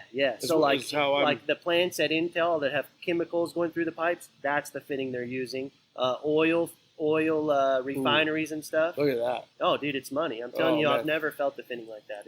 This is mucho nice, mucho smooth. This reminds me of like when I had high school moves. Oh yeah, they were like this. Smooth. I don't know if they were ever smooth, but they were. This is smooth. This is nice. So yeah, swage. So that's like Patrick Swayze. Patrick Swayze. Yeah, there you go. I like that. And then so option 2, this is the exact same fitting, doing the exact same thing, except for this one, you have to attach a tube nut to it. You have to put a flare on your line. So this is a piece of stainless that already has a 37-degree flare. Now that has it, or you flared it? I have to make that. Okay, you flared it. So if you don't own a flaring tool, maybe that's a better bet. And I don't know. You know, some people want Swagelok, and some people, like I did a plumbing kit for a guy the other day. He's like, dude, all my fuel lines are AN. Mm-hmm. I want my airlines to be AN. And I'm like, I'm a believer. I've done it that way, and it had awesome success doing a 37-degree flared AN airline. So typically, like, this is the company that I deal with is Phoenix, so we're a dealer for Phoenix Fittings. They do not sell an air fitting. They don't know that they do. But they sell these fuel fittings to me, and I'll use them. I guess they're not technically fuel. They could be whatever the hell you want. But they don't market them as an air fit. But they hold air remarkably well. So we do pressure testing on these fittings when we first get them in. And the cost of this? So that's about $6. And I'm just talking rough numbers. No, that's fine. I'm just trying to. So like he's saying, I mean, you got 30. I'll tell you what, man, there's some heaviness there. Yeah. I like the lightness of this. It is, right? and it looks racy, so this right? is, like that you plumb your race car. So this is all anodized aluminum? Anodized aluminum. Okay, anodized aluminum. Are they made here locally?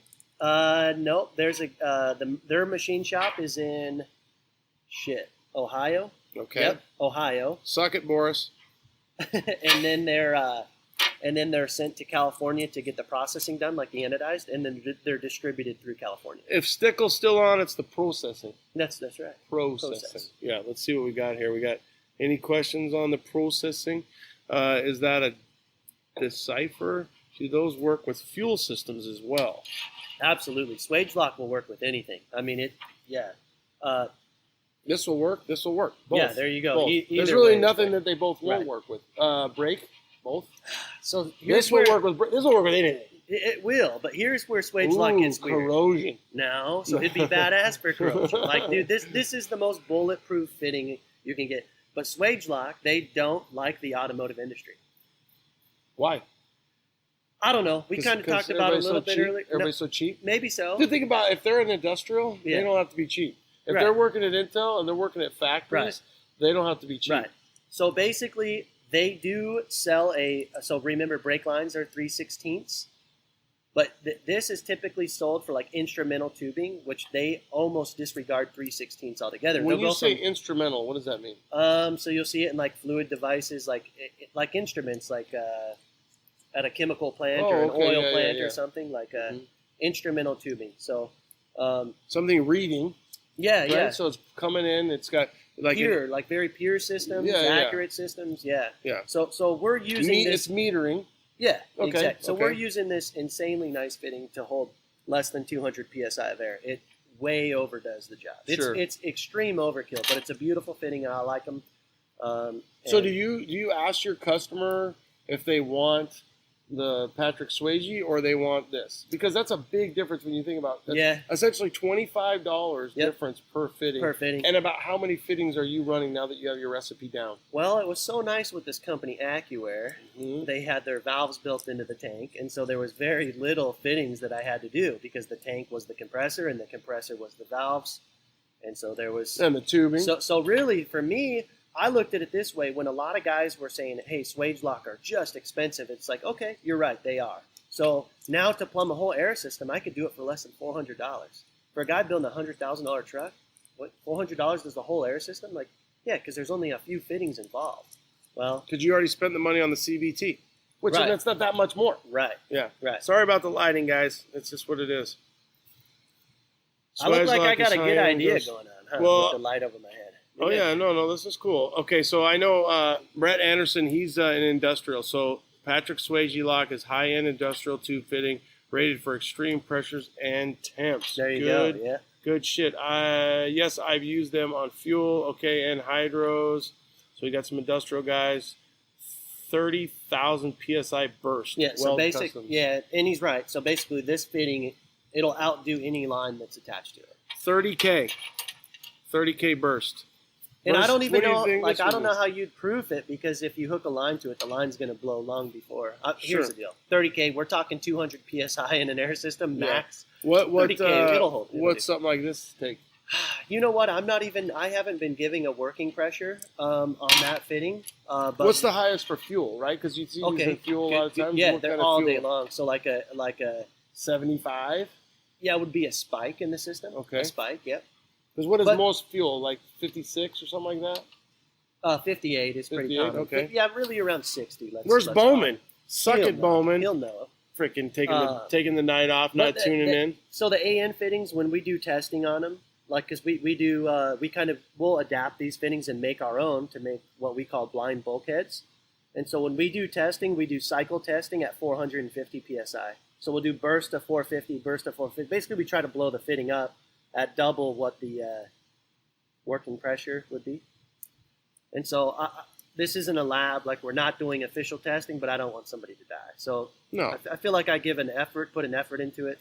Yeah, but I mean, really from an industrial perspective, and like you said, the big rig stuff, and even like for me in the fire truck world, this shit's all been vetted. It's all, I mean, they don't want people dying either. Right. And Patrick Swayze doesn't want people dying, either does Boris, Ohio, Phoenix. So you're really good to go either way. Yes. Yes. Yeah, I think it's just a matter of looks. So again, just to kind of, if you're plumbing something, about how many are you saying? Okay. I mean, I haven't wrapped my head around it because it just changed. So let's just say 12? we're doing AccuAir 4. Okay. 4 with a CVT. Yep. Okay, but that's gone. Yeah. So you haven't got. Now we have to design. You still got CVTs in house, right? So you haven't. They haven't. Well, okay. Let me give you an example. We just did one for Slam 64. We did a 4. What about Chad? He's not running CVT. Correct. Yeah. So on his, I think we have 12 bulkheads on his truck. Okay, so 12 of these, but you probably did these. Right, but we're hardlining his compressors. We're hardlining things that. What I'm trying to do is I'm trying to say 6 and 30, 24 times 12. Okay, so 260. So you're looking at a difference of about $320 if you're going to go these or these. Damn, that was really good math. Right? That's Mason Public Schools. Wow. Yeah. I'm just telling you. That was impressive. I'm not sure. He's not going to check me on it. But yeah. Okay, so Weld Custom, that's for sure. The money, okay. AN for the. There you go. Johnny's an AN guy, and I get it. I am too. Come on. Nothing wrong with the AN. Isn't he the same guy that said something else smart earlier? No, he doesn't. No. I think one a day is Johnny's limit. Oh, which one is more serviceable? Ooh. There you go. Yeah, hands down, Swage. Swage is more serviceable. Yeah, and I think really why you don't see like in like an OEM application, you won't see AN. Does he have a pool? Like what kind? Yeah, what kind? I have a pool. Like a swimming pool. You want to come swimming? I don't know what he's talking about. Or like a bet. A bet? What bet? I don't know. What are you betting on? A bet pool. What about like when you're? I'm trying to think. I'm drawing a blank on it. But when you think about like when you're going to wrap those lines, and then they have those like old school Caterpillar hydraulic, and then you have that braided thing that comes up like 10 years ago. You had to buy that kit to get the. You know what I'm talking about? The convoluted tubing? Are we talking like AutoZone, like wire covering? No, it's more. Yes, but it's more than AutoZone. I mean, there's some high end some stuff. Fancy stuff. Yeah, but it's more than AutoZone. But yeah, and you had to have that fitting. You have to push that in and crimp down on it. Yeah. Is that so those? I think you're referring to like a rebuildable fitting. So that would be hose. So that's for hose ends. So this is tubing, and then you're talking hose. I know, but it's not like a hydraulic tractor Empire machinery type. I don't know. I'll figure it out. But let's see what there is here. Let's see. Jason built me a couple threaded bulkhead, the swivel. There you go. We did. He actually, Zach, he got our first set of the blind bulkheads with AN. So we'll take a bulkhead fitting like this and we send them out to machine because these aren't expensive enough already. So we have a machine down and then we attach a swivel to the bottom. So these could be assembled into a chassis like these chassis here. Mm-hmm. And we don't have to put an access door. Like you could literally hardline to this fitting and then there's a hose that runs through the chassis. And it'll swivel on there so you can tighten it. And so that's what we call a blind bulkhead fitting. And so our first set went because you can't get into the internal. Yep, exactly. So we could fish basically, think about fishing wire through a house. You fish your airline through the chassis, poke it up through that hole, attach it, put this in there, and then we drill and tap the chassis, and then you just spin it on, and then now all you have to do is build a short hard line. So it's a one-sided, but you're saying that blind part is already secured? Yeah, blind meaning you can't access the backside. Yeah. Yep, you install into a blind. Yep. These are called Patrick Swayze's. Those are called Stevie Wonders. I like it. It's a wonder he does it. All right, so They don't want the liability on the automotive cars on the road. Yeah, I would agree. Yeah, they don't have. This is not a DOT rated fitting, and I believe they could easily get a DOT certification. It's just that's not their market. With that, they could. Yeah. Okay. I think this is Neil. Swagelok fittings are badass. Love my air system, all done in stainless. Ronnie, Nice. You got to get into oil and gas, bro. See, there you go. Yeah. Oil and gas guys, they Yeah. know what Swagelok is right off the bat. That's the CanadianPimp.com. You Okay. cannot put a price on safety. Phoenix versus Vibrant. Ooh, that's Pinnacle. I think we know the answer. I'm a Phoenix dealer. I think so. And I think it comes down to relations. I do use their select Vibrant fittings that Phoenix does not make that I use. Are you talking like Monica Lewinsky and Bill Clinton relations, or what are you talking? Did you have relations? Never. Sorry. I'm not. Sorry. I like the Phoenix fittings. Okay. Yeah. Why not aluminum AN fitting for brakes? What's the max operating pressure on aluminum AN fittings? I'm not sure the answer. I don't think it's enough. It's enough. No, I don't think it is. What do you think the max PSI is on an aluminum tube nut? So look how thin a tube nut is. This is a tube nut. Okay. So just that sidewall is extremely thin, and this is aluminum. Mhm. So if I were to make this out of steel, the operating pressure would greatly increase. Sure. So when we plumb brakes, we use steel fittings, coated steel fittings, so they don't rust, and then we use a steel B-nut, which is this back piece here. So a steel B-nut, and then a stainless steel T. So that way there's good corrosion resistance because we're using stainless line. So, yeah. Well, I just wonder maybe Travis or Bear. I would have to ask them. Yeah. And you know what's crazy? I saw because aluminum's pretty strong. Dude, Switch had a Roadster shop chassis there, and whoever does their brake lines, dude. If you buy Roadster shop chassis, you should order his brake lines. Like the dude that builds their brake lines, and I'm assuming he's bending them by hand because there's marks on these lines. The dude's a menace. Like he's way good. Yeah. If he needs a job, we're hiring. You're saying I love saying he's way good. No, the dude's way good. I'll be No, I mean the that's dude is way good. But they plumbed brakes, and maybe I'm wrong, but it looked to me because they had that shiny coating. I think they were plumbing brakes with aluminum, which is aluminum lines. No, definitely not aluminum lines. Okay. No way. It'd be stainless line, but with aluminum fittings. And I don't remember where I learned that from, but years ago it was like, no, you don't use aluminum tube nuts on brakes, on a hydraulic brake system. But you're saying that they were. They did. You think? I'm pretty sure. Sure. But anyhow, We'll have to find out. I don't do it. I use stainless. What's your Okay, so YouTube, you guys are caught up there. What's your preference on lines or hard lines for bags? Well, you're pretty much in lines. Yeah, or hard line bag. Oh, always. Yeah, hard line every airbag. Yeah, DOT no. Here's really what this came to be.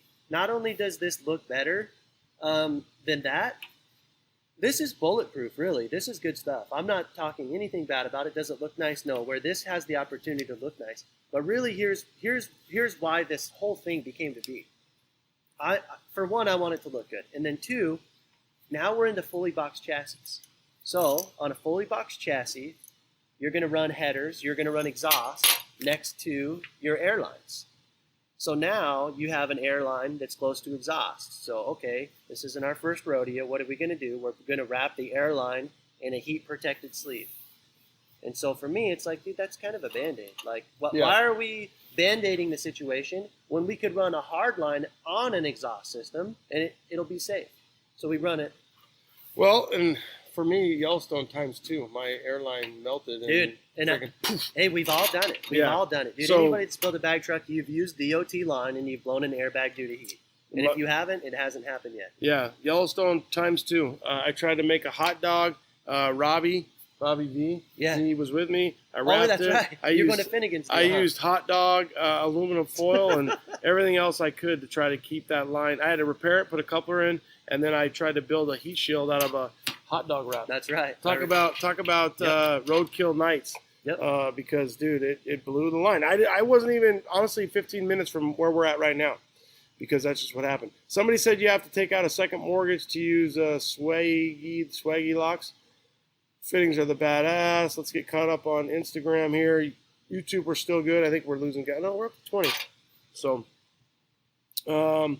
I use aluminum. There you go. Some people are. brake And, stuff. dude, I mean, literally, I'm 99% sure that roadster shops using aluminum tubes. I don't know if it's bad. Thoughts on copper nickel line? You know what, man? I used to be a firm believer in it, and I plumbed a whole chassis back in the garage days in copper nickel. And the dude was super stoked. He was like, "Man, it came out so good. It's very forgiving to use. It's easy to use compared to stainless." And we did a really good job on his car. And I had the rest of the roll, like just chilling in my garage. It made it through one summer. And then as I'm moving to the shop, I'm like, "Oh, there's that copper nickel line. I haven't used that in a while." And it's like corroded. Like, it wasn't horrible. But Did if you I'm have building, swamp cooler in there? I did. But here's the deal. If I'm building a show car, this hasn't hit the road. This hasn't even hit the elements. It's been chilling in my garage, and it just didn't have that look you want. Yeah, for if a you're looking showpiece. for that teal corroded copper look. It's perfect for you. Yeah, So, if you've got a Seafoam truck, C10, and you want some Seafoam line, then maybe the copper's the way to go. Yeah.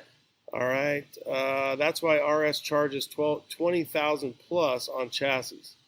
It's hard to beat. They're getting it, so it's hard to say either way. Somebody did, I think it was Pinnacle, said about the second mortgage. I have to go back here. Make sure you don't over tighten. This is from Weld County Customs. He's local here. Make sure you don't over tighten. Swagelok. So he's got a damn good point. So there is a service procedure for that fitting. What's the torque on it? Okay, so it's the craziest thing ever. But pounds? It's so easy. Check it out. So you have this Swagelok fitting, and it's already been installed. Okay, they want to see it. Yeah. Okay, so they want you to put a mark. Now, this is after it's already been installed. It's already been swaged. So it's on your car, and it's working great, and you need to service it. Okay. Put a mark on the fitting. You put it up here. I want to see what. Okay, yes.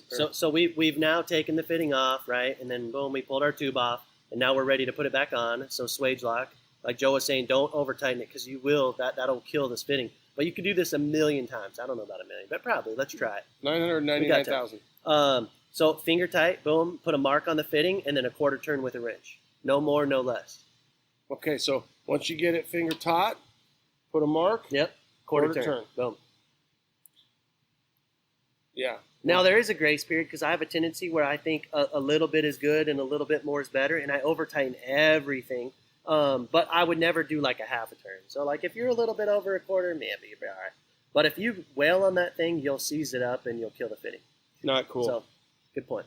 If you do not flare with tube nut and sleeve, XRP sells a compression fitting to make an. Correct. And I'm just not a big fan. So basically what he's talking about, and here's the deal. There's a time and a place for every fitting.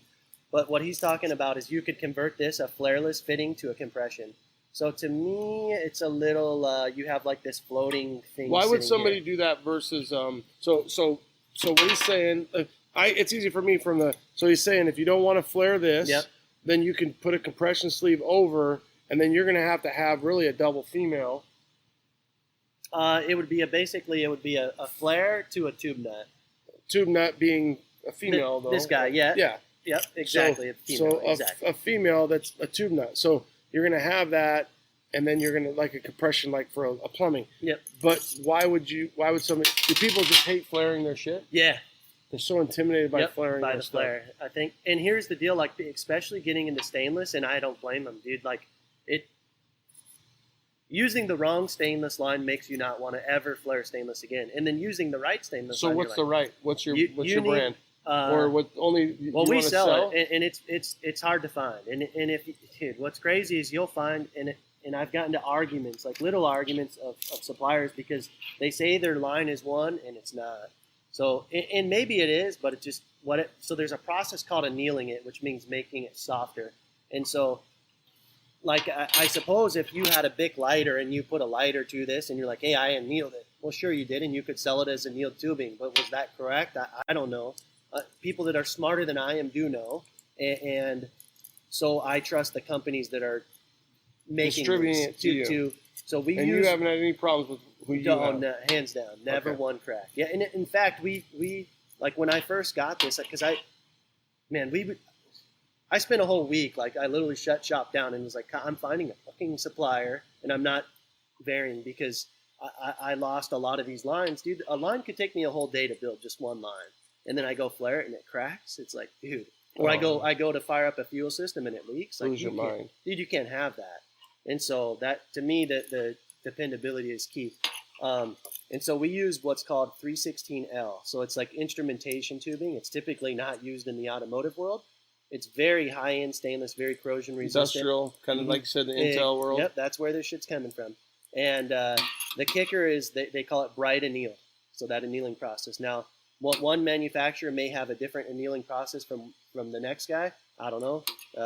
Where we get our tubes, it's their money.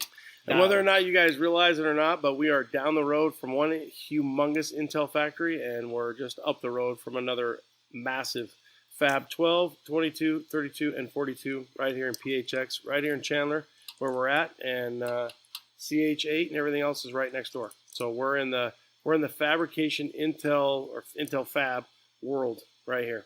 That made this city. I work for the fire department in this city where his shop is, where he lives, and we've got two huge Intellian, I call them Intellians, factories right here. So hopefully you're getting it from, what is it, Hardy? There's all Harder. There's all kinds of companies down there, man. And because I've been in Intel, dude, you would be amazed. Oh, I love it, dude. Oh, dude. I love it. So you've been. It gives me. It's so cool. Oh, yeah, that's orgasmic to a guy like you. Yeah. I can see that. You see the industrial plumbing that goes on in those facilities. All right, we're going to take it out. Let's see what I got here on the Insta-Wiener. That's why RS. I'm making a cab mock-up with cutout. This there you is go. Sick. Perfect. So who is that? That's Restore Projects. Nice, What's up? What about Brennan Industries versus Swagelok? Never heard of them. Never heard of them. Just No. like he hadn't heard of, what was the one, the Level Ride. Level Ride. Yeah. I knew you heard of them. I had heard of them. Yeah, this is the whole deal. This is, I don't know who Brennan is. Yeah. Swagelok has the patent on that fitting, dude. And I feel like there's a moral thing to it and a quality control thing to it. I guess Swagelok is involved in the industry that makes the automotive world just look, I don't want to say pathetic, but as far as quality control standards are, it's a whole nother playing field. It's awesome stuff. So it's just not even comparable. And I don't know who Brennan, maybe they're in the similar, but I don't know. But Right is saying I get my stuff from Earl's. Only issue is my master cooled dies break down after a few systems. He's probably using master cool. They have a hydraulic flaring tool. I think Johnny has that. Yeah, and it's good. I wonder if he's using properly annealed. Ooh, I like that one. Any Loctite? You using the 5? Nah. No? Oh, so that's, we haven't seen that side of a fitting in this conversation yet, but this is all no sealant fittings, right? So there's anodize on here to protect it from galling, and anodize on here to protect it from galling, and that's a no sealant fitting. Let's say this is an airbag fitting. The other side of this is what they call MPT pipe thread. All day. You got to have some sort of sealant on there. We've actually kind of became a little snobby, and we use what's called SWAC, and that's distributed from Swagelok, and it's very high in PTFE content, which I think isn't that PTFE? What do they call that? Teflon. Oh, okay. I believe it's a Teflon sealant, and maybe there's magic in there. I'm not sure, but we use a ton of it, and that's what we've gone to. I know Loctite makes like a 545 and maybe a 565 that's very similar to it. I don't know. I feel like there's something with the Swagelok brand in my hand where I know. What's it called? Swanky? SWAC. Swacky? SWAC. Swanky Swack? Dude, this freaking Swagelok, Patrick Swagey. Dude, this is the highest end stuff. So let me roll off a few more. Wright is saying, I'm just saying not everybody has the badass flaring kit because he was talking about his Master Cool. Thank you. Wright is killer on this stuff. He continues to play a part in these fun builder series. Joe over at Weld County Customs, I had to use the Cool Tool diamond lapping tool on my stainless brake lines. Check it out. It's a great tool. Diamond lapping. I haven't seen that. Okay, cool. Wright Fabrications back. C10, I did not know we were a hero. C10, I did not know we were a hero. You're a hero. GSI Scott. Garcia Scott's back. Scott. What's up? Shampton. Oh, now Shampton comes in. Exact fitting, slightly cheaper. What do you think? Oh, he's saying about the Brennan. Oh, yeah. So you got, I'm not in. Again, a moral thing. I think now that Swagelok's patents run out, you see these guys making their. What do you think about using flared AN fittings? Yeah. Wait. Yeah. We just had that talk. He must have came in late. Yeah. But I'm going back Teflon. Trey 5. What up, Trey 5? What up, Jeremy? Teflon tape. Blue Monster tape is amazing. C10 Era. What up, Raul? 100%. Battery on my phone is dying. Might have to say bye. Bye, Jay. See you, buddy. See you, buddy. See you, mate. Okay, guys, I think we're ready to take it out, dude. 8:30, so we put in about just over 2 hours with Jason, AZ High Test. You guys can check him out. Arizona High Test and Insta or website or anything like that. ArizonaHighTest.com. Okay, Arizona High. I like how he says that. Puts that ArizonaHighTest.com. Yeah, we've been practicing. Yeah, just for this moment. You did a good job. Thank you. Okay, so if you need some Swage locks, you need some Phoenix, Phenix, I think that's how it was. There you go. You need some of this, hit him up. You can email him about his rigid stuff and everything else. The dude kills it. And I tell you what, if you are watching and you are a customer of his and you have a chassis, you have a badass truck, whether it's a Dodge or a C10. Doesn't sound like much Ford stuff's coming through. One just left. Ooh, Very cool F100. The one that was that Seth had, that unibody? Nope. Ours wasn't a unibody. We did one for Tony, Slam 64s. Oh, yeah. He's doing it for him? Yep. So Okay. his will be in, if there is a SEMA, will be in the Airlift booth. Oh, a 64. Yep. Wow. Yep. Cool. It is a killer truck. Cool. We didn't do 64? all the work on it. I'd love to take credit for all of it. We didn't do all the work. There's crazy aluminum work on it. It's a killer truck. Very cool truck. Awesome. Yep. Okay, so you should do a run of banners. Oh yeah, we did that. I think he's asking me to do. We just did. We just dropped some banners. So honestly, Pinnacle C10, we just ordered a bunch of banners. So let me know. Send me an email what you're looking for. Also, seamless schedule. Daniel 454SS. Also seamless schedule. I think he's asking if the tubing we use is seamless. And yes, all of it schedule. is. And I'm not sure schedule. I believe schedule is a pipe rating. Don't question me on that. Yeah, so we use tubing, not pipe. So it's measured completely different. We go by wall schedule thickness. 40. Right, Schedule, yeah, so we go by wall thickness. And you said the wall thickness was? 028 on the smaller line, on brake line, 028. And then our rolls of 3/8 are also 028. And then the aluminum is about 030. Yep. Cool. So stainless 028, aluminum 030. Yep. And schedule, I just go schedule 40. Are you, let's see, are you a fire captain C10? That was my hero. Oh, I am. Thank you. You're my hero too. I'm not a hero though. These guys are my hero. Thank you, Right. It's a good job. And I'm just down the road, honestly. Yeah. Yeah, we don't really protect this area unless something gets really bad. But we're down the road. I used to work at the station, right, that covers this area, but I don't work at the station anymore. I'm more downtown in C-Town. So cool, what I needed to know. Dragon Doors Chris. Yeah, high test banners do. Oh, I like that. Yeah. Yeah, no, let's do them. Do a run of them. A run of banners. You got a banner guy? I do. Yeah? Yeah, I'll hook you up. Okay, maybe we will. I got a banner girl. Oh, a banner girl. Yeah, name's on. Oh, yeah, she does. Yeah, that's right. Yeah, she can hook you up. So, all right. So we'll do, honestly, you can do like 10. Okay. Yeah, you can do 10. 2. You can do 2. One for that guy. Yeah, He's Chris. buying.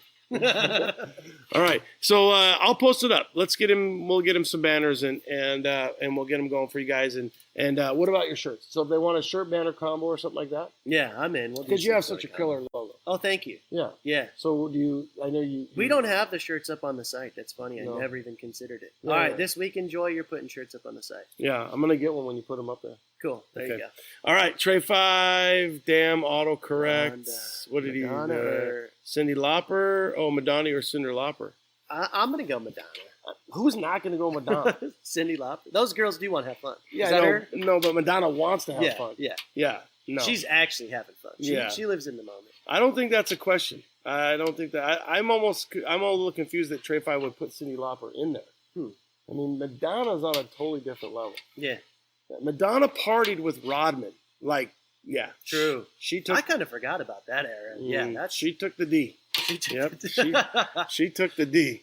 So, yeah. You know who Cindy Lauper hung out with? Trey 5? Lou Albana, or whatever his name was. Remember the guy with the little rubber bands in his beard? No. Yeah. That's Before my time. That shows you how old I'm. I'll shoot you doing DM. Love you guys. Love you, Yanni Yee. Joe, great info, fellas. Thank you, Joe, for your help. Weld County Customs. The truck that he just built, the square body that he just built for Slam It. What is it? Air Slam It. Air Slam It. Yep. Badass truck. I want that truck. Yeah. Dude, I want that truck. Heavy half, right? Oh, yeah. Yeah. I want that truck, Joe. Everything he turns out. I think if I could swap him with Orange Slice, I would. Oh, damn. I want that truck. I love that truck. I love that color combo. Yeah, they need banners, Brittany or Christina. I have an easy answer to that too. Brittany. Yeah, nobody wants Christina. She's batshit crazy. She makes Brittany look normal. Wow, is she? See, I didn't know that. Oh, I guess yeah, I'm dude. not in on my current celebs. Yeah. I don't know if they're current, but you'd sell the shit out of the shirts and banners. WTF? You waiting for? So Resto is saying you should do some stuff. All right. I think we just got bumped up a little bit on the YouTube. I thought this was a full turn and quarter, depending on the size. Ooh, so go tells. Oh, he's you. right. Yeah. Okay. Yeah. Okay. So we got a little bit of some stuff coming in here on the YouTubes. The best gap inspection gauge also available. There you go. Yo tells you, I thought it was a full turn and a quarter, depending on the size. No, so we're talking about two different things, but he's absolutely right. So if you're swaging the fitting, then it's one full turn and then a quarter. Okay. But if you're maintaining the fitting, meaning you've already performed the swage, then it's just finger tight and then quarter. That's really good to know. So if you haven't Patrick swaged it, then you need to do a full turn and a quarter. Yep. But if you've already done that, then but why would you service it? So I don't get that, because if I've already went the full turn and the quarter, then I feel like I've already locked it, and you're saying. Yeah, so check it out. Let's say. Because the thread now has been like crushed? Correct.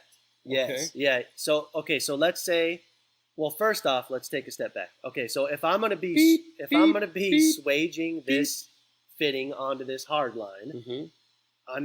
I've bent my line, and then I'm pulling it off the truck, and I'm gonna go to my vise, and I'm either gonna load a fitting in the vise, or I have a swaging tool, which is basically just a thing that I could chuck up in a vise with the swage on top, with the fitting on top. It's the exact same as fitting. So I'll go up to my vise, and then finger tight, and then one full turn, and then a quarter turn. Oh yeah, there you go. So that's to swage it. You go one full turn and then a quarter turn. Okay. And then now I'm stuck in my vise, so now I've swaged it. Once that happens, so once I've made the swage, these will not come off. They're stuck on there. Mm-hmm. Okay, they'll rotate and spin. Point that up there. So that's like, I know I'm horrible, but that's like it was a virgin, and now it's not, and now you swaged it. Yep. So you essentially put that on, lock that in. Yep. So you're just really like almost like a compression fitting. The concept is exactly the same. You're taking this and compressing this on here, so that is the swaging of it, and then your quarter turn. Right. Okay. Now that I've had this is swaged, I'm going to take this hard line and go put it on the chassis. Then I'm just finger tight, quarter turn, bullet. That is important. Hopefully everybody, whoever watched that 20 minutes ago gets this. Thank you, Go Telsley. And that dude is obviously very familiar. Or Got Elsley. He's saying, and he has a good point, I guess we got to talk about this. But if your flare or swaging line that's over, I believe it's 3/8, there's a cutoff, then they have different instructions. Now it's not a quarter turn, now it's this turn. Okay. And I just don't use swage other than that. So, but he's right. Yeah, probably do a little bit more homework. Okay. Hey, Got Telsley, tell me what your name is so I can say it right. But I think I'm going to go Got Elsley. So what else? Chris White for the swage locks. What are they called exactly? Having a hard time finding them. They're called swage locks. Mm. Yeah. Swage locks. Yeah. Swage locks. So Got Telsley, C2700 6x. Oh my God, this guy's definitely a line guy. C2700. So that's the part number. He's got the part number. Yeah. He's got Bulkhead. Here's your gapping tool, which he's right. So all of a sudden, we're getting some action over here on the YouTube, guys. So for Instagram, I'm just trying to get caught up on these guys real quick. Meow Bubble Puppy Surprise. Why did you start your YouTube channel? Please read. Meow Puppy. Why did you? Okay, and then go tell Sly. Oh, there you go. Oh, go tell Sly, like Sly Stallone. Go tell Sly. Go tell Sly. That's awesome. Thanks for chiming in. Where are you out of? Go tell Sly. Let's see what we got on Instagram. Retro, you sell the shit out. Okay, yes. Okay, we've got Richie is saying he wants some shirts and banners. She dated Tupac. Who dated Tupac? Oh, Christina. Christina? Look at Jesse up on his current events. What's up, Jesse? Job well done, Yanni Yee. Damn, had dinner, watched TV, and came back, and you're still on. Yeah, buddy. You should. You can watch it. Tricky Hair Kid Kid. or General Lee? That's the question of the That's night. not even a question. What are you talking about, General Lee? That's not even a General question. Lee. Dude, Kid is not even in the same planet as a General Lee. Well, dude, the kit will drive itself, and that's nobody wants to drive itself. That's the whole point of automation. Wow, you're right. Yes. You would just, We're afraid. You don't even want now accurate. It's actually you want your happening. own gauges. You're right. You're right. We want to drive our own stuff. Makes so me he's out of nervous. Lancaster, Texas. Thank you. Go tell Sly. Thank you for tuning in, brother. Appreciate it. He's very... Send me your for whatever reason I'm going to send you the shirt for the best question. So no, Trey 5, not Kit. He just says that because, dude, he knows. Trey 5, I want Lindsay Lohan. Good luck. I want Lindsay Lohan too. She actually might be the most stable one out of all those freaking chicks. That's a rough cut. Joe is badass. That's from Chris. Cream filled heavy half, dude. I love that truck, man. Yeah. Trey 5, old school or new school reggae. Also, now they're asking questions with one another. Old for chill. Old or new country. All right. Mad Rod's damn y'all still on. For changing parts. Fuely crushed. Did I agree? Double ferrule fittings. Put a couple stitches in it. Put a couple. All right, I think we're good. Let's see. Level Lindsay Lohan. Leave Lindsay Lohan. I like that. Leave Lindsay Lohan alone. Oh my God! And then Krista's saying she wants my application for. I don't know that I've gotten the email from her, but I'll have to get that out. I don't know. Maybe I'm not gonna make the cut. I don't think I got the email. Let's see the sleeve. We're going to be neighbors again, Ronnie. Yeah. Weren't we neighbors that was last fun. year? Yeah, that's that was fun. a good time. Yeah. So Mad Rods wants to see. So yeah, I'm getting it finished here. So I got Cheyenne for my daughter, and then that's my K5. Easy. There it is. Yeah, and then I got it's coming. Next time I see you, Mad Rods, we'll check it out. Okay, guys, be safe out there. Don't get too close. Social distancing. Right. And just like Jay 5859 slammed. Thank you for Baby Jesus for this light right here. And that one. And this one right there. So we were. Why is it so hard? I know. This is opposite. Go Telsley or go tell Sly. Send me your. Do you know? What is he saying? No. Oh, he said free 10 C10s in the Taylor Park. Quick, I meant. Sweet, dude. Thank you so much. And I'll shoot you a shirt, dude. Or come by the booth in one way, either way. You tell me, go tell Sly, I'm going to hook you up. Mad Rods, peace. Trey 5, everybody. Joe, Krista, everybody. Thank you guys. Have a great night. Thank you to AZ High Test, Joy, the secretary, the wife, the mama, everything you do. And this is an awesome shop. 844, I bet. Yeah, she is, right? Yeah. Late, guys. Thanks for having me. We're checking out.